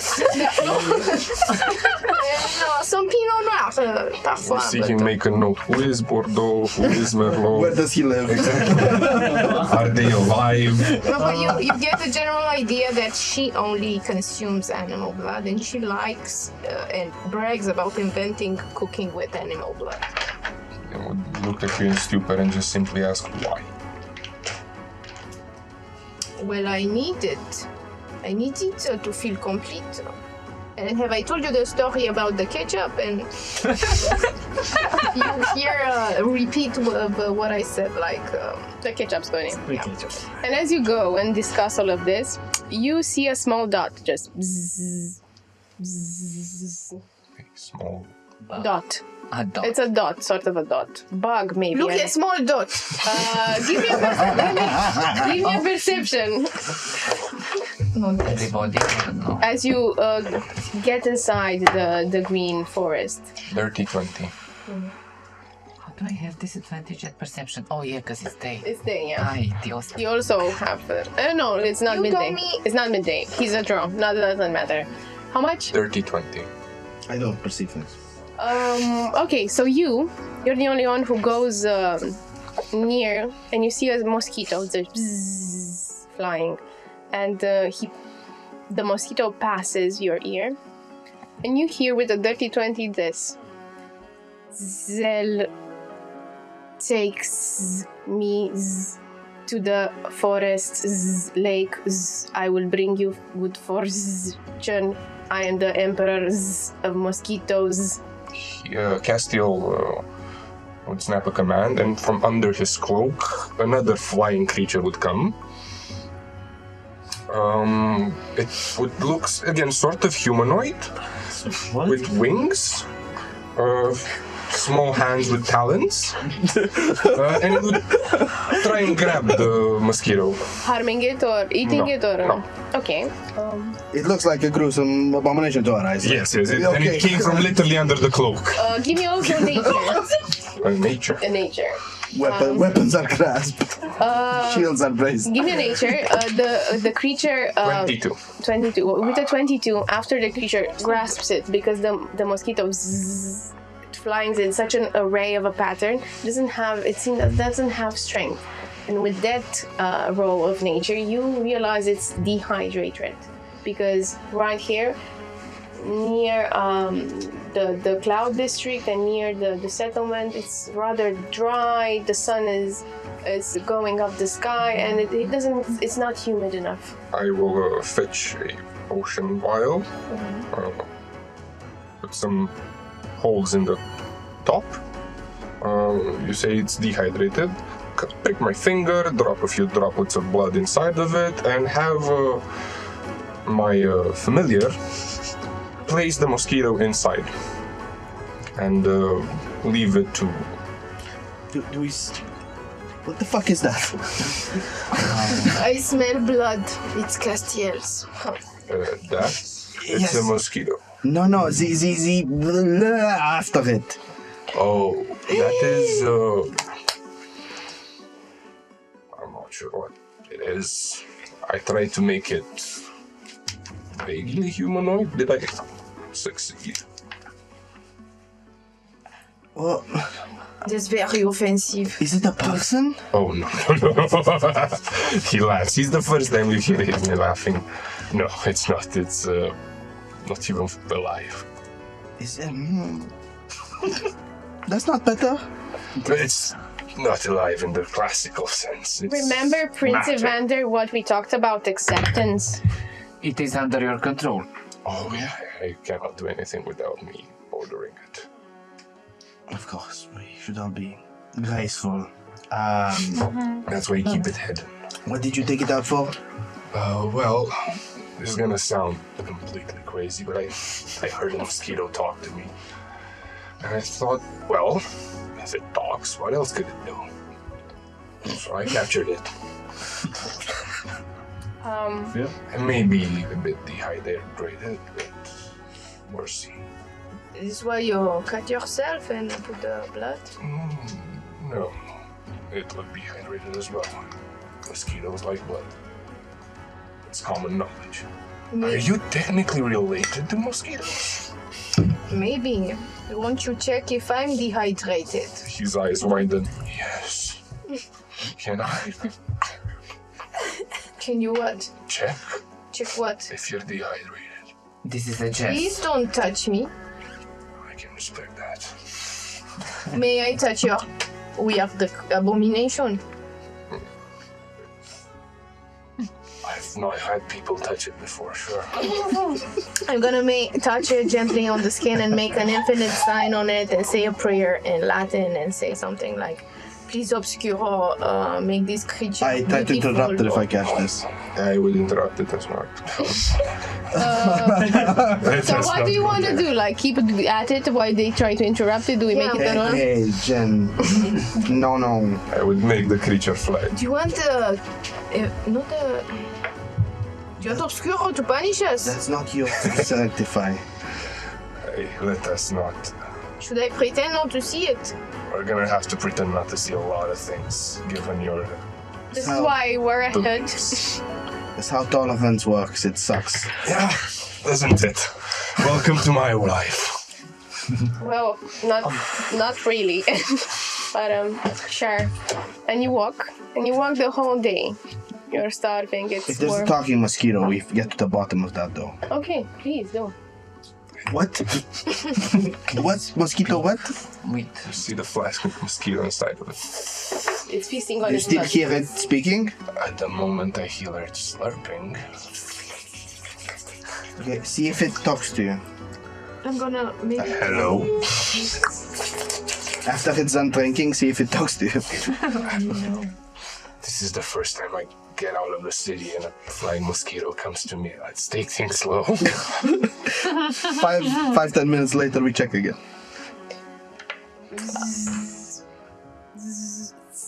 Thank you for the blood. I will bring you good fortune. Just let me out. And it told me to let it out, so I will eventually. That is a sentient being, if it can articulate its desire for freedom. It called itself Emperor. I'd like to see whether it can actually back up that title. Well, You hear it again. Let me out. We're not in the forest yet. You want to... You're not to the lake, but you're in the forest. The forest is, you can see it on the map at the exit of If Mercury the District. emperor can prove he's an emperor, it's only by getting his subjects. Fair point. By the way. And I let a flying talking mosquito get out. How weird is this to us? Is the Green Forest known to be... So for you, give me a history. Or an arcana rather, or a history, whatever you prefer, because I'm gonna take one And point. while he rolled 20, his 19. For what? History or arcana? History. History. So for history, you're a very pragmatic, well-educated man. You have been educated in diplomatic school and several other schools. You're not very well taught on how forest, native, guardian, primordial magic works like. But in some arcana books, there's mentions of it, and that is rather wild and hard to control, and also doesn't survive well within a captured environment in general. So things get a little Frisky, crazier yeah, in the forest. the farther you are from civilization. Yes. Cool. As they do that, on a side, Genevieve will stealthily hand Leo something in his hand. You will see a chocolate sphere, and I say, "This chocolate bonbon.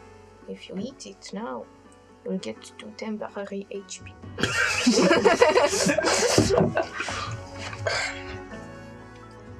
And I look at the others. I have just 2, and as I eat the others. I have no need of your parlor tricks. And I do not know what HP are. Neither do I, so It's French. It's okay.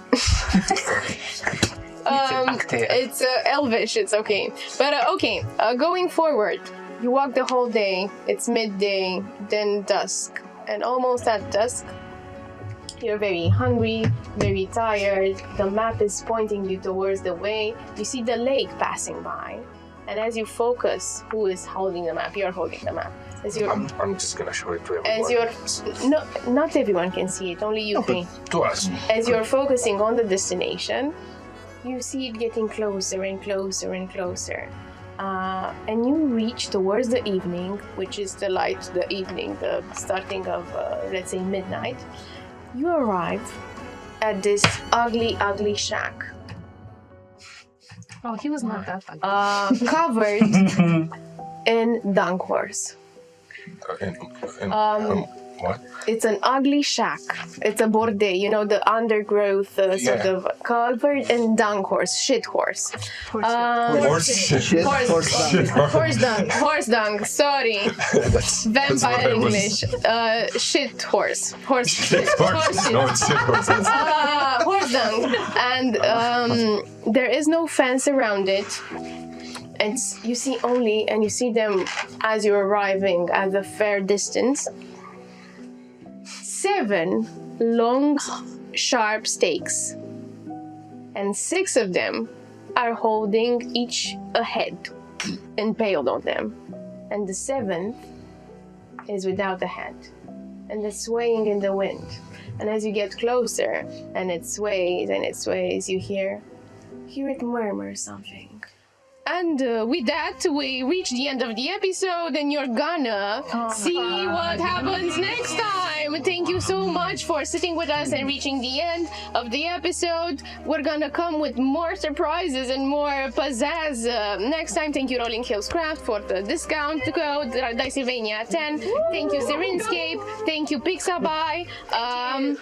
Thank you, the members and the design team. And let's stick to find out next week. No, next week we have an after dice session. And then after this, we're gonna find out who survives, who dies, what's up with the mosquito, and what's up with the heads and what they are murmuring. So I tell you good day, good night, and don't let the vampires bite.